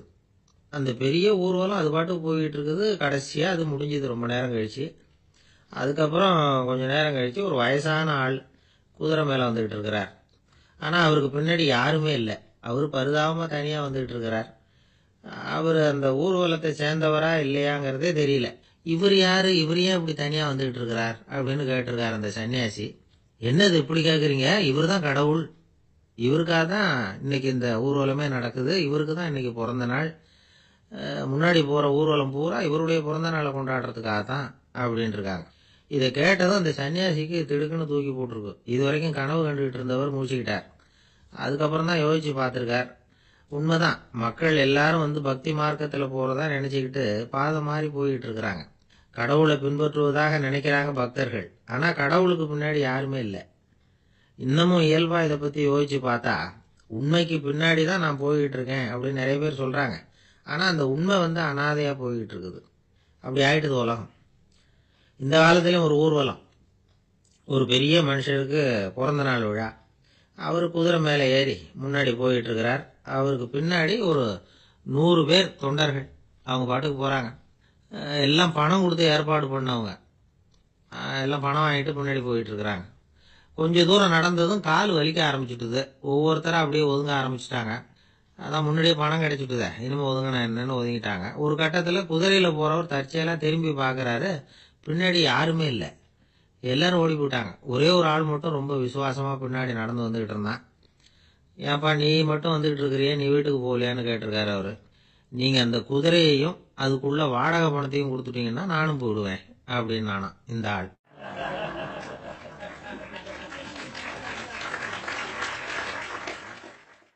ஒரு ஊர்ல ஒரு ஆள் இருந்தான், தையல் கடை வச்சிருந்தான். அவங்கிட்ட ஒருத்தன் ஒரு சட்டை துணி எடுத்து கொடுத்து தைக்க சொல்லியிருந்தான். வர சனிக்கிழமை வா வந்து வாங்கிட்டு போ அப்படின்னு அவன் சொல்லியிருந்தான். அதே மாதிரி இவன் வந்தான். அவன் தச்சு வச்சிருந்த சட்டையை கொடுத்தான். இவன் வாங்கி அங்கேயே போட்டு பார்த்தான். கை நீளம் ஒன்றுக்கு ஒன்று வித்தியாசமாக இருந்தது. வலது கை இடது பக்கத்தை விட நீளம் குறைச்சலாக இருந்தது. அவன் முணுமுணுக்க ஆரம்பிச்சுட்டான். என்ன இது இப்படி தைச்சுட்டியேன்னு. இதுக்கு அவன் சொன்னான், ஐயையோ இதுக்காகவா சங்கடப்படுறீங்க, வலது கையை மட்டும் கொஞ்சம் உள்ள இழுத்தாப்புல வச்சுக்கிட்டீங்கன்னா சரியா போகுது. மற்றபடி அந்த சட்டையில் உள்ள கலை அம்சத்தை கவனிங்க, எவ்வளோ அற்புதமாக தைச்சிருக்கேன் பாருங்க. ஒரு சின்ன குறைய இப்படிலாம் பொருட்படுத்த வேண்டியதில்லை. நான் சொன்னது மாதிரி கையை கொஞ்சம் உள்ள இழுத்தது மாதிரி வச்சுக்கிட்டு நடந்து போங்க, ஜோரா இருக்கும் அப்படின்னா. அவனும் யோசிச்சு பார்த்தான். சரியான யோசனையாக தான் தோணுச்சு. கொஞ்சம் முயற்சி பண்ணி வலது கையை கொஞ்சம் உள்ள இழுத்து சட்டை சரியா இருக்கிறது மாதிரி பண்ணிட்டான். இப்போ மறுபடியும் ஒரு பிரச்சனை. வலது கையை உள்ள இழுத்த மாதிரி அப்படியே வச்சுக்கிட்டதும் முதுகு பக்கம் கொஞ்சம் துணி தளர்த்தியா தொங்குறது மாதிரி தெரிஞ்சுது. என்ன இது முதுகு பக்கம் துணி குவிஞ்சுட்டுதே தொங்குதே அப்படின்னா மறுபடியும், அடடா இதுக்காகவா கவலைப்படுறீங்க, உடம்ப அதுக்கு தகுந்த மாதிரி கொஞ்சம் வளைச்சிக்கிட்டா சரியா போடுது. இதுக்காக அந்த அழகான தையலை பிரித்து அதில் உள்ள கலை அம்சத்தை கெடுக்கிறதுக்கு என் மனசு இடம் தரல. எவ்வளவுக்கு தளர்த்தியா இருக்கோ அவ்வளவுக்கு கொஞ்சம் உடம்ப வளைச்சி அப்படி குனிஞ்சது மாதிரி போங்க போதும் அப்படின்னா. அதுவும் நல்ல யோசனையாக தான் பட்டுது இவனுக்கு. சரின்னு சொல்லிவிட்டு புறப்பட்டான். தெருவில் இறங்கினான். கையை கொஞ்சம் உள்ளே இழுத்தான். உடம்ப கொஞ்சம் முன்னால் வளைச்சான். சட்டைக்கு தகுந்த மாதிரி உடம்ப பண்ணிட்டான். மெதுவாக நடந்து போகிறான். இப்போ எதிரில் இன்னொருத்தன் வரான். இவனை பார்க்குறான். இவன் போட்டிருக்கிற சட்டையை பார்க்குறான். ஆஹா அற்புதம்ங்கிறான். சும்மா சொல்லப்படாது, ரொம்ப நல்லா இருக்கு. நிச்சயமா இது இந்த ஊர் மேலே தெருவில் இருக்கிற ஒருத்தன் இருக்கானே, அவன் தைச்சதாக தான் இருக்கணும் அப்படின்னா. இதை கேட்டதும் அவனுக்கு ஆச்சரியம். எப்படி அவ்வளவு கரெக்டாக கண்டுபிடிச்சிங்க அப்படின்னு கேட்டிருக்கான். இதுக்கு அந்த வழிபோக்கன் சொன்னானான், அவன் ரொம்ப கெட்டிக்காரன். உங்களை மாதிரி உடம்பும் கையும் வளைஞ்சு போன ஒரு ஆசாமிக்கு அவனை தவிர வேற யாராலேயும் இவ்வளவு பொருத்தமான ஒரு சட்டையை தைக்க முடியாது அப்படின்னானா. பாருங்க, அவனுக்காக இவன் அனுசரிக்க போய் இவனோட நிலைமை எப்படி ஆயிடுது பாருங்க. இதே மாதிரி தான் சில சடங்குகளும் சம்பிரதாயங்களும் நம்மளை கோமாளி ஆக்கி விட்டுரும். எதுவா இருந்தாலும் அதுல அறிவுபூர்வமான அணுகுமுறை அவசியம். ஒரு நர்ஸ் அவசரமா ஓடி டாக்டர் கிட்ட சொல்லிச்சான், டாக்டர் ஒரு தப்பு நடந்து போச்சு, 10ஆம் நம்பர் பெட்ல இருக்கிற பேஷண்ட்டுக்கு காலில் ஆபரேஷன் பண்றதுக்கு பதிலாக கையில் ஆபரேஷன் பண்ணி விட்டீங்க. கை ஆபரேஷன் பண்ணிக்க வேண்டிய ஆள் 7ஆம் நம்பர் பெட்ல இருக்கார் அப்படின்னு தான். அதுக்கு ஒரு பதட்டப்படாம சொன்னாராம், பரவாயில்ல இவரை தூக்கி 7ஆம் நம்பர் பெட்ல போட்டுரு அப்படின்னாராம்.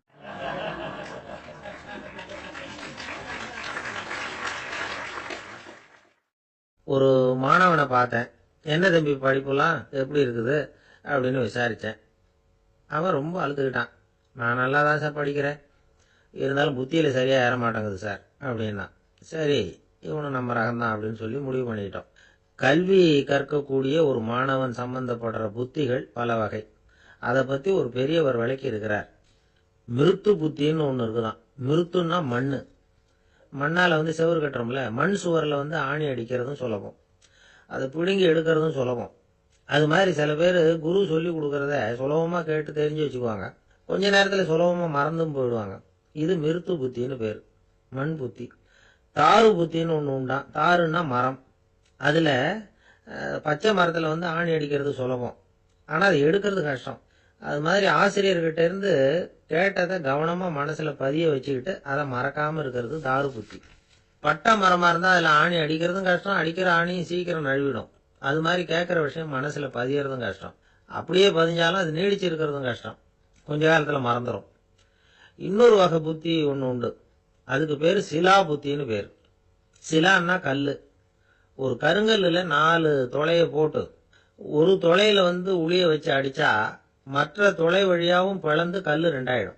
அது மாதிரி சந்தியான இடங்கள்ல குறிப்பா ஒரு பொருளை சொன்னா அதை வச்சுக்கிட்டு மற்றதையும் தெரிஞ்சுக்கிறது, அது சிலா புத்தின்னு பேர். வேணு புத்தின்னா என்ன தெரியுமா? வேணுன்னா மூங்கில். மூங்கில் கணுவுல ஒரு பக்கம் உளிய வச்சு அடிச்சா 2 பக்கமும் பிளந்துரும். அது மாதிரி ஒரு செய்தியை கேட்டுக்கிட்டு இருக்கிறப்பவே அதோட முன்பின் தொடர்களையும் தெரிஞ்சுக்கணும், அது வேணு புத்தி. தைல புத்தின்னு ஒன்று உண்டு. தைலம்ங்கிறது எண்ணெய். தண்ணியில் ஒரு துளி எண்ணெயை விட்டா அது தண்ணி பூரா பரவி போடுதுல்ல, அது இப்படி பரவுறது மாதிரி ஆசிரியர் சுருக்கமா ஒரு கருத்தை சொன்னா அதை வச்சுக்கிட்டு பூரா விஷயங்களையும் தெரிஞ்சுக்கணும். அது தைல புத்தி. கற்பூர புத்தின்னு ஒன்று கேள்விப்பட்டிருக்கோம். அது எப்படின்னா, கற்பூரம் தீ பட்ட உடனே பிடிச்சிக்கும். ஆசிரியர் சொன்ன உடனே நுண்ணறிவோட பாடங்களை புரிஞ்சுக்கிறது இந்த வகை புத்தி. கரி புத்தின்னு ஒன்று. அது எப்படின்னா, கரியில நெருப்பை வச்சு விசிறிய பிறகு அதுக்கப்புறம் அது கறி நெருப்பாகும். அது மாதிரி காலம்பரை சாயந்தர வேலைகளில் ஆசிரியர் பாடம் சொல்லி கொடுப்பார். அதை கொண்டு புரிஞ்சுக்கிறது இந்த வகை. கதலித்தண்டு புத்தின்னு ஒன்று சொல்லுவாங்க. கதலிங்கிறது வாழை மரம். வாழைத்தண்டில் தீ வைக்கிறது எவ்வளவு சிரமமோ அவ்வளவு சிரமத்தோட கல்வி கற்கிறது கதலித்தண்டு புத்தி. இதை தவிர இன்னும் சில வகையான மாணவர்களை கூட அடையாளம் காட்டுறாங்க. ஆசிரியர் சொன்னதுல நல்லது மட்டும் எடுத்துக்கிறவன் அன்னம். ஆசிரியர் கிடைச்ச இடத்துல பாடத்தை கேட்டுக்கிட்டு பிறகு தனியாக உட்காந்து சிந்திக்கிறவன் பசு. பசுமாடு அப்படித்தானே, புல்லு கண்ட இடத்துல மேயும், அதுக்கப்புறம் நிதானமாக அசை போட்டுக்கும். ஆசிரியர் சொன்னதை தவிர வேற எதையும் சொல்ல முடியாதவன் கிளி. பல இடங்கள்ல பாடங்கள் கேட்டு கடைசியில் ஒன்றும் புரியாமல் போறவன் ஆடு. ஆடு ஒரு செடியில வயிறார மேயாது, ஒரே செடியில. இக்கரைக்கு அக்கறை பச்சைன்னா அங்கேயும் இங்கேயும் அலைஞ்சிக்கிட்டே இருக்கும். சில பேருக்கு எருமைன்னு பேர். எருமை எப்படின்னா குளத்து நீரை கலக்கி தான் குடிக்கும். அது மாதிரி ஆசிரியர் மனசை நோக செய்து பயில்கிற மாணவர்கள்லாம் இந்த ரகம். இவ்வளவுலாம் இருந்தாலும் இந்த காலத்து மாணவர்கள்லாம் ஒரு தனி ரகம். ஒரு ஆசிரியர் வகுப்புல பாடம் நடத்திக்கிட்டு இருந்தார். இலக்கண வகுப்பு. இறந்த காலம், நிகழ்காலம், எதிர்காலம், past tense, present tense, future tense, இதை பற்றிலாம் பாடம் நடத்துகிறார். எல்லாம் சொல்லி கொடுத்துட்டு இப்போ நான் ஒரு வாக்கியம் சொல்லுவேன், அது என்ன காலம் அப்படிங்கிறத நீங்கள் சொல்லணும்னார் ஆசிரியர். சரி, நாங்கள் மாணவர்கள்லாம், நான் நாளைக்கும் பாடம் நடத்த போகிறேன், இது என்ன காலம் அப்படின்னு கேட்டார் ஆசிரியர். அதாவது நான் நாளைக்கும் பாடம் நடத்த போகிறேன், இந்த வாக்கியம் என்ன காலம்னு கேட்டார். ஒரு பையன் மெதுவாக எழுந்திரிச்சு சொன்னான், இது எங்க போதாத காலம் சார் அப்படின்னு சொல்லிவிட்டு உட்காந்துட்டானா.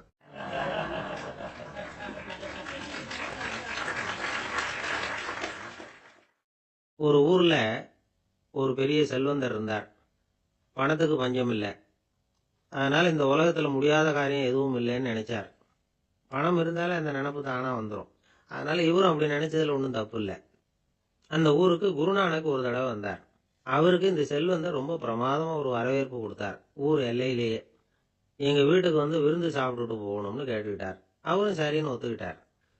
உடனே தன்னுடைய பங்களாவில் ஒரு பெரிய விருந்துக்கு ஏற்பாடு பண்ணார். குருநானக் அழைச்சிட்டு வீட்டுக்கு போனார், உட்கார வச்சார். ஐயா, நான் இந்த ஊர்லயே ரொம்ப பெரிய வசதி உள்ளவன், என்னால் எல்லாம் முடியும், உங்களுக்காக நான் என்ன செய்யணும்னு சொல்லுங்க, எதுவாக இருந்தாலும் பரவாயில்ல, எவ்வளவு செலவானாலும் பரவாயில்ல, என்னால் செய்ய முடியும், என்ன செய்யணும்னு சொல்லுங்க, அது போதும், நான் செய்கிறேன் அப்படின்னு நான் ரொம்ப பணிவா. இதை கேட்டதும் குருநானக் சிந்திச்சார் கொஞ்ச நேரம். அதுக்கப்புறம் தன்னோட சட்டை பைக்குள்ள கையை விட்டு ஒரு பழைய ஊசி ஒன்று எடுத்தார். அந்த செல்வந்தர்கிட்ட கொடுத்தார். இதை பாருங்க, இவ்வளவு தூரம் நீங்க கேட்கறதுனால சொல்றேன், எனக்கு நீங்க செய்ய வேண்டிய உதவி இதுதான். ஊசிய கையில வாங்கிக்கிட்டு இதை என்ன செய்யணும் சொல்லுங்க அப்படின்னாரு அவரு. நீங்க செய்ய வேண்டியது என்னன்னா, இந்த ஊசியை பத்திரமா வச்சிருக்கணும். நாம 2 பேரும் இறந்து போனதுக்கு பின்னாடி இன்னொரு உலகத்துல நாம சந்திக்கக்கூடிய வாய்ப்பு இருக்குது. அப்போ இந்த ஊசியை என்கிட்ட கொண்டாந்து கொடுக்கணும். இதுதான் நீங்க எனக்காக செய்ய வேண்டிய உதவி அப்படின்னார் குருநானக் லேசா சிரிச்சுக்கிட்டே. இதை கேட்ட உடனே இந்த பெரியவர் முழிக்க ஆரம்பிச்சிட்டார். அது எப்படிங்க, நான் சாகிறப்ப எப்படி இந்த ஊசியை எடுத்துக்கிட்டு இன்னொரு உலகத்துக்கு வர முடியும்னார். ஊசி மாதிரி ஒரு சின்ன பொருளை கூட இந்த உலகத்தை விட்டு நாம போறப்ப எடுத்துட்டு போக முடியாதுங்கிறப்போ உங்களோட செல்வத்தையெல்லாம் எப்படி அங்க எடுத்துட்டு வர போறீங்க அப்படின்னு கேட்டார் குருநானக். அதுக்கப்புறம் தான் இந்த பெரியவர் யோசிக்க ஆரம்பிச்சாராம். குருநானக் சொல்றார், இதை பாருங்க, நாம செய்யற நல்லது கெட்டது தான் கடைசி வரைக்கும் நம்ம கூட இருக்கும். அடுத்தவங்க நல்லா இருக்கணுங்கிறதுக்காக பொருளை செலவு செய்யணும், அப்படி செய்யலைன்னா எந்த பிரயோஜனமும் இல்லை அப்படின்னார். அதுக்கப்புறம் தான் அந்த செல்வந்தரின் அறிவு கண் திறந்துதான். உடனே குருநானக்கை வணங்கினார். ஐயா, என்கிட்ட இருந்த ஆணவம் போயிட்டுது, இனிமே என்கிட்ட இருக்கிற செல்வத்தை நல்ல வழியில செலவழிப்பேன் அப்படின்னாராம். நம்ம கிட்ட இருக்கிற பணம் எப்பவும் நம்ம கூடவே வந்துகிட்டு இருக்காதுங்கிறதுக்கு இது ஒரு உதாரணம். அதுக்காக நாம பணம் சேர்க்கறத பத்தி கவலைப்பட வேண்டியதில்லை, பேசாம படுத்து தூங்கிட்டு இருந்தா போதும் அப்படின்னு இதுக்கு அர்த்தம் பண்ணிக்கப்படாது. முறையான வழியில பணம் சேர்க்கணும், அதை முறையான வழியில செலவு பண்ணணும். அதனால ஏற்படக்கூடிய மன நிறைவு இருக்கு பாருங்க, அது அனுபவிச்சவங்களுக்கு தான் தெரியும். சொர்க்கத்துக்கு போறவங்க இங்க இருந்து பணத்தை எடுத்துட்டு போக முடியாது. ஆனா நம்ம செல்வத்தை இங்க மத்தவங்களுக்கு பயன்பட செய்யுது. அதனால ஏற்படுற புண்ணியம் இருக்கு பாருங்க, அதை எடுத்துட்டு போக முடியுமா? இதுதான் ஆன்மீகவாதிகள்லாம் சொல்ற கருத்து. ஜான் நியூட்டன் ஒருத்தர், அவர் சொன்னார், நான் எப்பவாவது சொர்க்கத்துக்கு போய் சேர்ந்தேன்னா அங்க 3 அதிசயங்களை பார்ப்பேன்னார். என்னன்னு கேட்டாங்க. நான் யார் யார் இருக்க மாட்டாங்கன்னு நினைச்சுக்கிட்டு இருந்தானோ அவங்கள சில பேர் அங்க இருப்பாங்க, அது ஒரு பெரிய அதிசயம்னார். சரி, அடுத்தது என்ன? 2வது அதிசயம் என்னன்னா, அங்க இருப்பாங்கன்னு நான் எதிர்பார்த்த சில பேர் அங்க இருக்க மாட்டாங்க அப்படின்னார். சரி, 3வது பெரிய ஆச்சரியம் என்ன அப்படின்னா, நான் அங்க இருக்க பாருங்க, அதுதான் அந்த 3வது அதிசயம் அப்படின்னாராம்.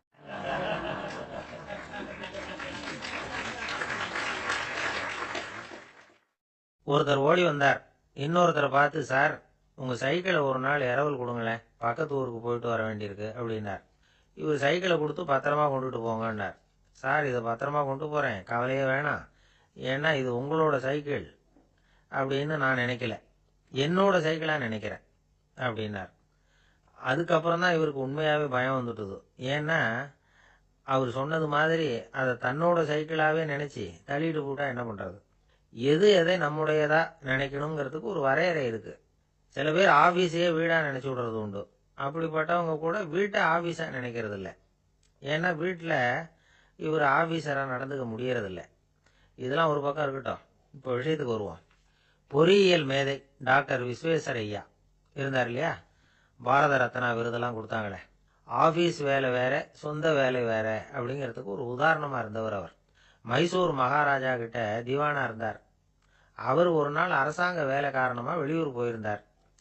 ஹாசன்கிற ஊருக்கு பக்கத்துல ஒரு பயண மாளிகை, அங்க தங்கிவிட்டார். ராத்திரி அங்க தங்கி இருந்துட்டு விடிஞ்சதும் ஊருக்கு திரும்புறதாக திட்டம். ராத்திரி தூங்குறதுக்கு ரொம்ப நேரம் ஆயிட்டுது. ரொம்ப நேரம் வரைக்கும் அரசாங்க சம்பந்தப்பட்ட வேலைகளையே பார்த்துக்கிட்டு இருக்கிறார். அரசாங்க ஃபைல்கள் நிறைய இருந்தது. அதையெல்லாம் ஒவ்வொன்றா எடுத்தார், படிச்சு பார்த்தார், பரிசீலனை பண்ணார். அதில் எழுத வேண்டியதை எழுதினார், கையெழுத்து போட்டார். ஒரு வழியாக அந்த வேலையெல்லாம் முடிஞ்சுது. அதுக்கப்புறம் என்ன பண்ணார்னா, தன்னுடைய சூட்கேஸை திறந்தார். அதிலிருந்து 2 மெழுகுவர்த்தியை எடுத்து கொளுத்தி வச்சார். அந்த பயண மாளிகையில் அது வரைக்கும் எரிஞ்சுக்கிட்டு இருந்த மின்சார விளக்குகளை அணைச்சுட்டார். அதுக்கு பிறகு அந்த மெழுகுவர்த்தி வெளிச்சத்தில் சில புத்தகங்களை தொடர்ந்து படிக்க ஆரம்பிச்சிட்டார். அந்த பயண மாளிகையில் பணியாளராக இருந்தவர் இதை பார்த்துட்டு ஓடி வந்தார். மறுபடியும் மின் விளக்கு போடுறதுக்காக போனார். விஸ்வேஸ்வரய்யா அதை பார்த்துட்டு போட வேணாம்ட்டாராம். இது வரைக்கும் நான் அரசாங்க அலுவல்களை கவனிச்சுக்கிட்டு இருந்தேன், அதனால மின் விளக்குகள் அப்போ எரிஞ்சதுல தப்பு இல்லை. இப்போ நான் புத்தகம் படிச்சுக்கிட்டு இருக்கேன், இது என்னுடைய சொந்த வேலை. இங்கே இருக்கிற மின் விளக்கு அதுக்காக ஏன் எரியணும் அப்படின்னு கேட்டாராம். இப்போ இருக்கிற சில அரசு பணியாளர்கள் கிட்ட இந்த சம்பவத்தை பேச்சோட பேச்சா சொல்லி பார்த்தேன். அவங்களால இதை ஜீரணிக்கவே முடியல. நேர்மை தேவைதான் சார், அதுக்காக அவ்வளவு தூரத்துக்கு அது தேவையா அப்படிங்கிறாங்க. விஸ்வேஸ்வரய்யா அப்படி பண்ணினது தான் ஒரு நேர்மையாளர் அப்படின்னு இந்த உலகத்துக்கு நிரூபிக்கணுங்கிறதுக்காக இல்லை. தான் அப்படி நடந்து காட்டினா தன்னை சுற்றி இருக்கிறவங்களும் அதை கேள்விப்படுறவங்களும் முடிஞ்ச அளவுக்கு பொது வாழ்க்கையில் அரசு பணியில் நேர்மையை கடைபிடிக்க முயற்சி பண்ணலாமே அப்படிங்கிறதுக்காக தான். இப்பவும் சில பேர் இருக்கிறாங்க, இவங்க ஆஃபீஸ் வேற வீடு வேறன்னு நினைக்கிறது இல்லை, அவ்வளோ உரிமை. ஒருத்தர் அப்படிதான், அவருக்கு அவசரமாக 5000 ரூபாய் தேவைப்பட்டது. ஆஃபீஸு பணத்தை எடுத்துக்கிட்டார். அந்த நேரம் பார்த்து ஆடிட் வந்துட்டுது. ஆப்பிட்டுக்கிட்டார். விசாரணை நடக்குது. அவர் சொல்றார், சார் நான் நேரம் காலம் பார்க்காம ஆஃபீஸில் வேலை செய்வேன், ஏன்னா அதை என்னோட ஆஃபீஸாக நினைக்கிறேன். அவசரத்துக்கு அந்த பணத்தை எடுத்தேன், மறுபடியும் வச்சுடலாம்னு தான் இருந்தேன், அதுக்குள்ளே இப்படி ஆயிட்டுது. நீங்கள் என்ன நினைச்சாலும் சரி, நான் ஆஃபீஸ் வேற வீடு வேற அப்படின்னு நினைக்கிறது இல்லை, அது என்னோட சுபாவம் அப்படின்னார். விசாரணை பண்ணவர் தீர்ப்பு வழங்கினார். உங்க சுபாவத்துக்கு மதிப்பு கொடுத்து நானும் தீர்ப்பு வழங்குறேன். நீங்க கொஞ்ச நாள் ஜெயிலில் இருந்துட்டு வாங்க, அது உங்களுக்கு கஷ்டமா இருக்காதுன்னு நினைக்கிறேன். ஏன்னா அங்கே போனாலும் நீங்க உங்க சுபாவப்படி வீடு வேற ஜெயில் வேறன்னு நினைக்க மாட்டீங்க அப்படின்னாராம். இந்த உலகத்துல மனுஷன் எவ்வளவோ தவறுகள் செய்யறான். அதுக்கெல்லாம் என்ன காரணம்? அதை பத்தின ஆராய்ச்சி தான் இன்னைக்கு. இதுக்கு ஆராய்ச்சி என்னத்துக்கு, அது தெரிஞ்ச விஷயம் தானே அப்படின்னு நீங்க நினைக்கலாம். ஆனா அப்படி அலட்சியமா இந்த விஷயத்தை விட்டுறக்கூடாது. பொதுவா எல்லோரும் நினைக்கலாம், எது சரி எது தவறு அப்படின்னு தெரியாததுனால தான் மனுஷன் தப்பு பண்றான் அப்படின்னு. ஆனா அப்படி சொல்லிட முடியாது. மனுஷன் தெரிஞ்சே தான் தவறுகள் பண்றான். இப்போ உதாரணத்துக்கு ஒரு சாலையில இடது பக்கம் போக வேண்டிய ஒருத்தர் நடுக்கோட்டை தாண்டி வலது பக்கமா வண்டியை ஓட்டிட்டு போறாருன்னு வச்சுங்க. என்னப்பா இது தப்பு இல்லையா அப்படின்னு அவர்கிட்ட கேட்டா, அதெல்லாம் எனக்கு தெரியும், நீ உன் வேலையை பார்த்துட்டு போ அப்படிம்பார். வலது பக்கமா போறது தப்புன்னு தெரிஞ்சே தான் அவர் அப்படி செய்யறார், அப்படி போறார். பெரிய உத்தியோகத்துல இருக்கிறவங்க கூட லஞ்சம் வாங்குறாங்க. அவங்களுக்கெல்லாம் லஞ்சம் வாங்குறது தப்புன்னு தெரியலன்னு அர்த்தம்? திருடுறது தப்புன்னு தெரியாமலாம் மனுஷன் திருடுறான்? நல்லாவே தெரியும். நீங்க வேணும்னா கேட்டு பாருங்க, வேற வழி இல்லை அதனால தான் திருடுறேன்பா. திருடுறது ஒரு புண்ணியமான காரியம்னு திருடனே கூட சொல்ல மாட்டான். திருடுறது தவறுங்கிறது திருடனுக்கு தெரியும் அப்படிங்கறத விளக்கறதுக்காக ஒரு பெரியவர் ஒரு கதை சொன்னார். அதாவது 2 திருடர்கள் 2 பேரும் சேர்ந்து ஒரு வீட்டுக்கு போய் ஒரு 10,000 ரூபாயை திருடிட்டு வந்துடுறாங்க. ஒரு காட்டு வழியா வந்துகிட்டு இருக்கிறாங்க. இன்னும் விடியல. 2 பேருக்கும் தூக்கம் கண்ணை சுத்துது. சரி, இப்படியே ஒரு மரத்தடியில படுத்து தூங்குவோம், காலையில விடிஞ்சதும் இந்த பணத்தை 2 பேரும் பங்கு போட்டுக்குவோம் அப்படின்னு முடிவு பண்றாங்க. அதே மாதிரி படுத்து தூங்குறாங்க. நடு ராத்திரியில ஒரு திருடன் முழிச்சுக்கிறான். விடிகிற வரைக்கும் காத்துக்கிட்டு இருந்தா 5,000 ரூபா தான் கிடைக்கும், இப்பவே கம்பி நீட்டினா 10,000 ரூபா கிடைக்கும் அப்படின்னு யோசிச்சு பார்த்துட்டு ஒரு முடிவுக்கு வந்தான். மெதுவா அந்த 10,000த்தையும் சுருட்டிட்டு அடுத்தவனுக்கு தெரியாம ஓடி போயிட்டான். விடியுது. அடுத்தவன் எழுந்திரிச்சு பாக்குறான். பணத்தையும் காணல, பாகஸ்தனையும் காணல. இந்த திருடன் அந்த திருடனை திட்டுறான். திருட்டு பய, அயோக்கிய பய, இப்படி அநியாயமா கிளப்பிட்டு போட்டானே அப்படிங்கிறான். இதுல இருந்து என்ன தெரியுது? தெரியாம எடுத்துக்கிட்டு போறது திருட்டு, அயோக்கியத்தனம், அநியாயம் அப்படிங்கிறது இவனுக்கு தெரிஞ்சிருக்குது. அதனாலதான் அடுத்தவனை பார்த்து இப்படி திட்டுறான். அதனால தெரியாததுனால மனுஷன் தவறு பண்றான்னு சொல்றது சரியில்லை. அப்படின்னா மனுஷன் பண்ற தவறுகளுக்கு உண்மையான காரணம் தான் என்ன? இதே சந்தேகம் அர்ஜுனனுக்கும் வந்துதான். அதனாலதான் அவன் பகவானை பார்த்து கேட்கறான். மனுஷன் தன் விருப்பத்துக்கு விரோதமா ஏதோ ஒரு சக்தியினால பலாத்காரமா இழுக்கப்பட்டது மாதிரி பாவம் பண்றானே, அந்த சக்தி என்ன அப்படின்னு கேட்கறான். இதுக்கு பகவான் பதில் சொல்றார். காமமும் குரோதமும் தான் அந்த சக்திகள், அதாவது ஆசையும் சினமும். இது ரெண்டும் உன்னுடைய எதிரிகள் அப்படிங்கறத புரிஞ்சுக்கோ அப்படிங்கிறார். இன்னமும் நுணுக்கமா பார்த்தா காமத்தினுடைய மறு உருவங்கள் தான் குரோதமும் லோபமும். ஆசை நிறைவேறலைன்னா குரோதம், அதாவது கோபம். ஆசை நிறைவேறிட்டதுன்னா லோபம், அதாவது பேராசை. பாவத்தை கண்ட்ரோல் பண்ணணும்னா அதுக்கு மெயின் சுவிட்ச் எது அப்படிங்கிறது இப்பதான் தெரியுது. அதுக்கு மனுஷன் தெரிஞ்சே தான் தவறு பண்றான் அப்படின்னு பேசிக்கிட்டோமே. அதுக்கு ஒரு உதாரணம். ஒரு ஆளு ஹோட்டல்ல சாப்பிட போனான். சாப்பிட்டு முடிச்சான். எழுந்திரிச்சு முதலாளி கிட்ட பில்லை கொடுத்தான். காசை கொடுக்கல. முதலாளி பணம் கொடுன்னு கேட்டார். இவன் என்கிட்ட பணம் இல்லைன்னா. முதலாளி கொஞ்சம் கூட அலட்டிக்கல. உள்ளே இருந்து ஒரு ஆளை கூப்பிட்டார். இவனை கூப்பிட்டுட்டு போய் இட்லி மாவாட்ட சொல்லுனார். இவனும் கவலைப்படாம உள்ள போயிட்டான். அப்போ அழைச்சிட்டு போற ஆள் கேக்குறான், ஏன் சார் சாப்பிடுறதுக்கு முன்னாடி காசு இல்லைங்கிறது உங்களுக்கு தெரியாதா அப்படின்னு கேக்குறான். தெரியும், காசு இல்லைங்கிறதும் தெரியும், காசு இல்லாம சாப்பிட்டா மாவாட்டணுங்கிறதும் தெரியும் அப்படின்னா அந்த ஆள்.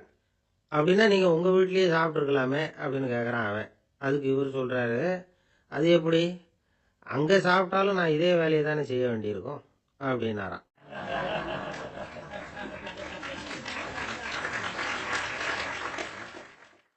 நம்மள மாதிரி ஒரு ஆசாமி அவன் நம்மள மாதிரியே கற்பனை பண்ணான். அதாவது நாம தான் இந்த உலகத்துல ரொம்பவும் கஷ்டப்படுறோம், மற்றவங்க எல்லாம் சந்தோஷமா இருக்கிறாங்க அப்படின்னு அவன் நினைச்சுக்கிட்டான். அவன் ஒரு நாள் கடவுளை வேண்டிக்கிட்டானா, சுவாமி, இந்த உலகத்துல எவ்வளவோ பேர் இருக்கிறாங்க, ஒவ்வொருத்தருக்கும் ஒவ்வொரு விதமான கஷ்டம் இருக்கலாம், ஒத்துக்கிறேன். இருந்தாலும் எனக்கு அது கொஞ்சம் அதிகமா இருக்கிறது மாதிரி தெரியுது. அதனால நீங்க எனக்காக ஒரு சின்ன உதவி செஞ்சா போதும். அது வேற ஒண்ணும் இல்லை, என்கிட்ட இருக்கிற துயரங்களை இன்னொருத்தர் யாருக்கிட்டையாவது கொடுத்துருங்க, அவர்கிட்ட இருக்கிற துயரங்களை என்கிட்ட மாத்தி கொடுத்துருங்க. ஒரு மியூச்சுவல் டிரான்ஸ்ஃபர், அவ்வளவுதான். அப்படி பண்ணிவிட்டா போதும் அப்படின்னு வேண்டிக்கிட்டானான். அன்னைக்கு ராத்திரியே அவன் ஒரு கனவு கண்டிருக்கான். வானத்திலிருந்து ஒரு குரல் கேட்டிருக்கு. அது என்ன சொல்லிச்சு தெரியுமா? ஏ ஜனங்களே, எல்லாரும் அவங்கவுங்க கஷ்டங்களை ஒரு பையில போட்டு எடுத்துக்குங்க. அப்படி எடுத்துக்கிட்டு நேரா இந்த ஊர் எல்லையில இருக்கிற கோயிலுக்கு சேருங்க அப்படின்னு அந்த குரல். ஆஹா, கடவுள் நம்ம பிரார்த்தனைக்கு செவி சாய்ச்சுட்டார் அப்படின்னு சந்தோஷப்பட்டான் இவன். உடனே என்ன பண்ணான், தன்கிட்ட இருந்த கஷ்டத்தையெல்லாம் ஒரு சாக்கு பையில போட்டு எடுத்துக்கிட்டான். வீட்டை விட்டு வெளியில வந்தான். தெருவில் இறங்கி நடக்கிறான். அங்க பார்த்தா ஏகப்பட்ட பேர் ஆளுக்கு ஒரு பைய தூக்கிட்டு கோயிலுக்கு போயிட்டு இருக்கிறாங்க. சில பேர் மூட்டையா கட்டி தலையில சுமந்துக்கிட்டு போயிட்டு இருக்கிறாங்க. இவன் பார்த்தான்.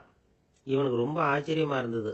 ஏன்னா எல்லாரும் வச்சிருக்கிற பைய இவன் பையை விட பெருசா இருந்தது. இவன் பை தான் இருக்கிறதுலயே கொஞ்சம் சின்னதா தெரிஞ்சது.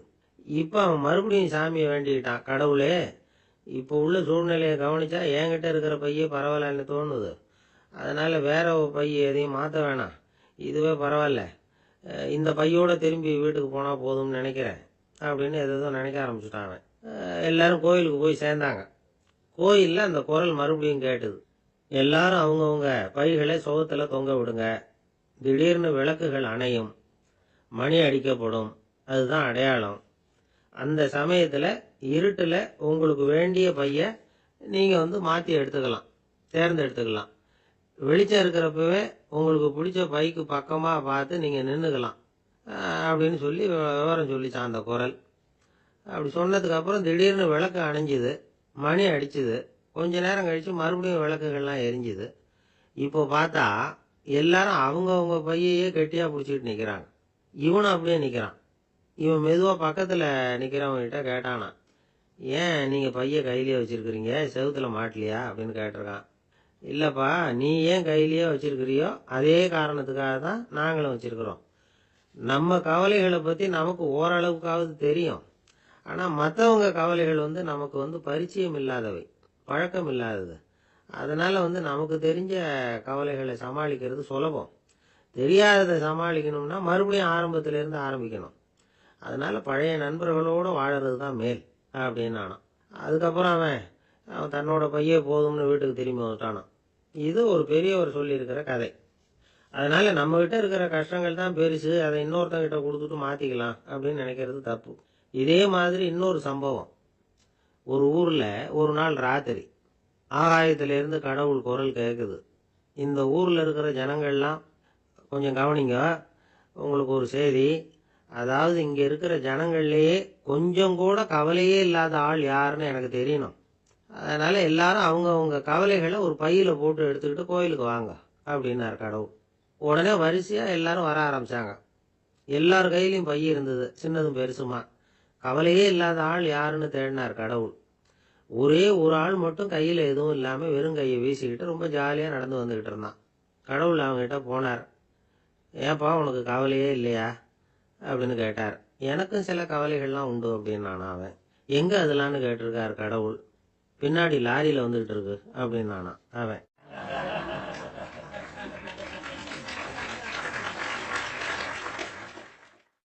சங்கீத வித்வான்கள்ல பல வகை உண்டு. சில குறிப்பிட்ட ராகங்களை பாடுறதுல அவங்களுக்கு பெருமை வர்றது உண்டு. ஆனா ஒருத்தர் இருந்தார், அவரால் ஒரு ராகத்துக்கே பெருமை வந்தது. அந்த ராகத்தை அவர் வாசிச்சு கேட்கணும் அப்படின்னு சொல்லுவாங்க. அது என்ன ராகம்னா தோடி ராகம். சரி, அந்த வித்வான் யாருன்னா அவர் தான் திருவாவடுதுறை ராஜரத்னம் பிள்ளை. பேராசிரியர் கல்கி ஒரு சமயம் தம்முடைய பத்திரிகையில எழுதினாராம். அதை அப்படியே படிக்கிறேன் கேளுங்களேன். ஆகா, ஸ்ரீ ராஜரத்னம் பிள்ளையின் தோடி ஆலாபனையை முதலில் கேட்டபோது அவருடைய கற்பனையை விட்டு தள்ளுங்கள். நம்முடைய மனதில் என்னென்ன இன்பமயமான கற்பனைகள் எல்லாம் உதித்தன. குழந்தை தாயிடம் கொஞ்சம் குரலை கேட்டோம், அன்னை குழந்தையிடம் கொஞ்சம் குரலை கேட்டோம், ரதியும் மன்மதனும் பேசிக்கொண்ட காதல் மொழிகளை கேட்டோம், முருகன் சிவபெருமான் செவிகுளர மொழிந்த உபதேசத்தை கேட்டோம், கலைமகள் கவிஞனுக்கு அருளிய ஆசி மொழிகளை கேட்டோம், நாரத முனிவருடைய தம்பூரா சுருதியை கேட்டோம், ராவணன் தன் எலும்பை ஒடித்து வீணையாக செய்து வாசித்த கானத்தை கேட்டோம், கானப் பறவைகளின் கலகல ஒலியை கேட்டோம், கோல குயில்களின் குரல் இனிமையை கேட்டோம். இப்படிலாம் பேராசிரியர் கல்கி விமர்சனம் எழுதியிருக்கிறார் திருவாவடுதுறை ராஜரத்னம் பிள்ளை அவர்களுடைய வாசிப்பை கேட்டுட்டு. டி.என். ராஜரத்னம் பிள்ளை இறந்து போனார். அப்போ கவிஞர் கண்ணதாசன் எழுதினார், செவியனில் ஓடி எங்கள் சிந்தையில் ஓடி இந்த புவியெல்லாம் ஓடி நின்பார் பொங்கிய தோடி வேறிங்கு எவரிடம் போகும் ஐய இனி அதை காப்பார் யாவர் அவிந்தனின் சடலத்தோடே அவிந்தது தோடிதானும் அப்படின்னு எழுதினாராம். அந்த அளவுக்கு அவருடைய தோடியை ரசித்தவர்கள் உண்டு. அதே மாதிரி தோடினா என்னன்னு தெரியாமலே அவரை ரசித்தவங்களும் அந்த காலத்துல உண்டு. அதாவது ஒரு பெரிய சபையில இவர் வாசிச்சுக்கிட்டு இருக்கிறார். பாதியில ஒரு பெரிய மனுஷன் உள்ள வந்தார். அவர் உடம்புல பட்டு வேஷ்டி, ஜருக, அங்கவஸ்திரம், வாயில வெத்தலை, வாசனை புகையில, காதுல வைரக்கடுக்கன், கழுத்துல தங்க சங்கிலி, கை விரல் பூரா மோதிரம், கையில ஒரு வெள்ளி வெத்தலை புட்டி, உதவிக்கு 2 பேர் பக்கத்துல. இவ்வளவு பந்தாவோட வரார் கச்சேரி கேட்கறதுக்கு. இப்படி வந்தவர் முதல் வரிசையில் வந்து உட்கார்ந்தார். வித்வான் வாசிச்சு முடிச்சதும் இவர் அவரை பார்த்து, ஐயா, நீங்க தோடி வாசிக்கிறதுல ரொம்ப கெட்டிக்காரர்னு கேள்விப்பட்டிருக்கேன், அதை கேட்கறதுக்காக தான் மெனக்கிட்டு வந்திருக்கிறேன், அதை வாசிங்களேன் அப்படின்னாராம் இந்த பெரியவர். ராஜரத்னம் பிள்ளைக்கு ஒன்றும் புரியல. ஏன்னா இதுவரைக்கும் அவர் வாசிச்சுக்கிட்டு இருந்ததே அந்த தோடி ராகத்தை தான். அதை வாசிச்சு முடிச்சதும் அதை வாசிங்களேன்னு இவர் கேட்கிறார். அப்படின்னா இவரோட ஞானம் எப்படிப்பட்டது? இவ்வளவும் கேட்டுட்டு இப்படி கேட்கிறாரே அப்படின்னு அவர் யோசிச்சிருக்கிறார் ராஜரத்னம் பிள்ளை. உடனே என்ன பண்ணார் தெரியுமா? பக்கத்துல ரொம்ப சாதுவா சுருதி போட்டுக்கிட்டு இருந்த ஒரு முதுகுல ஓங்கி ஒரு குத்து விட்டாராம். அவருக்கு ஒன்றும் புரியல, எதுக்கு நம்மளை அடிக்கிறாரு இவரு, நம்மளை குத்துறாரு வித்வான்னு. அவர் அதிர்ச்சியால இவர் நிமிர்ந்து பார்த்திருக்கார். அப்போ ராஜரத்னம் பிள்ளை சொன்னாராம், ஏய்யா, ஐயா பெரிய மனுஷன், என்னுடைய பரம ரசிகர், தோடி ராகம் கேட்கணுங்கிறதுக்காக இவ்வளவு தூரம் வந்திருக்கிறார், வந்து முத வரிசையில் உட்கார்ந்துருக்கார். நீ இந்த சமயம் பார்த்து தோடி ராகம் வாசிக்கிற நாதஸ்வரத்தை